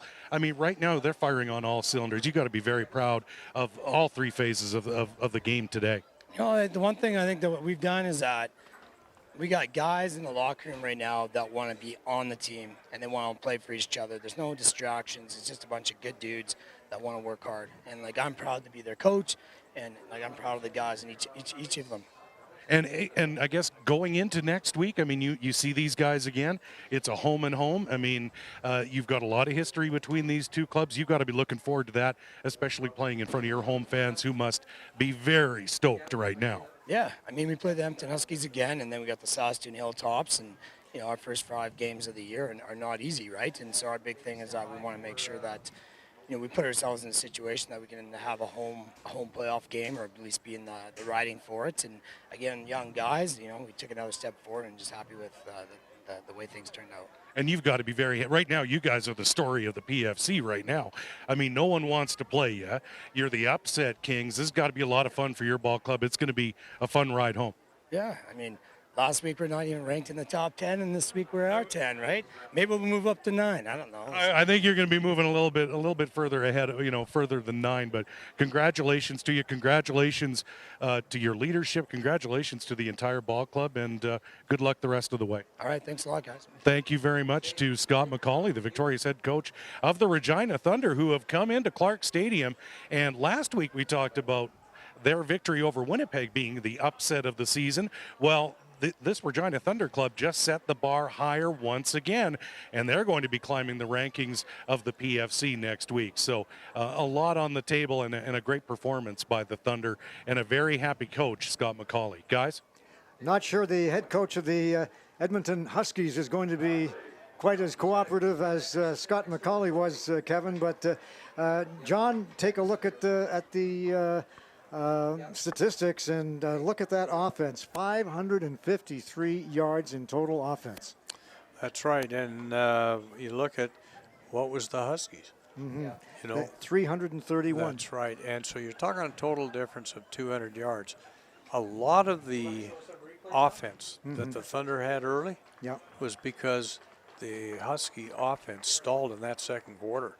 And they just, you ended up into a situation where the defense was put in a bad situation. They're on the field all the time. That made it difficult. But the Thunder took advantage of what they'd seen in film, and they executed very well. Now, later, the Huskies adjusted to it in the second half and did a better job of shutting it down, but it wasn't enough. Well, you know, you cannot let a team like the Regina Thunder get up by 20 points and then hopefully try and come back against them. And that's exactly what happened in this football game.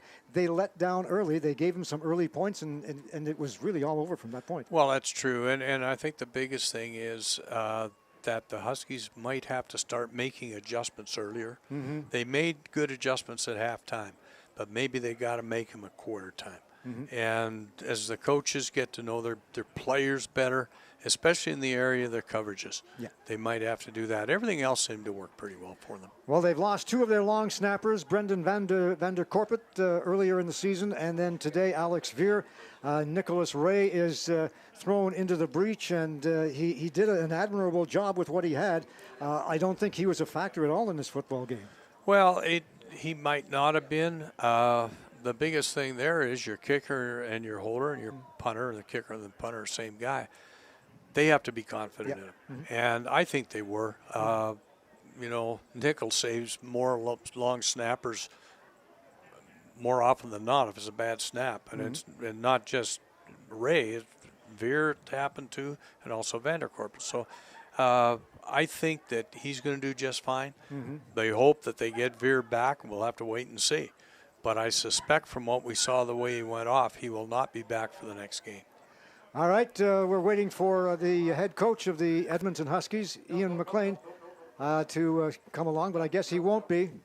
And so we'll send it downstairs. And once again, here is Kevin Donnan. Well, thanks, Dave. And for updating the out-of-town scoreboard this afternoon, Saskatoon Hilltops defeated the Winnipeg Rifles 38-8.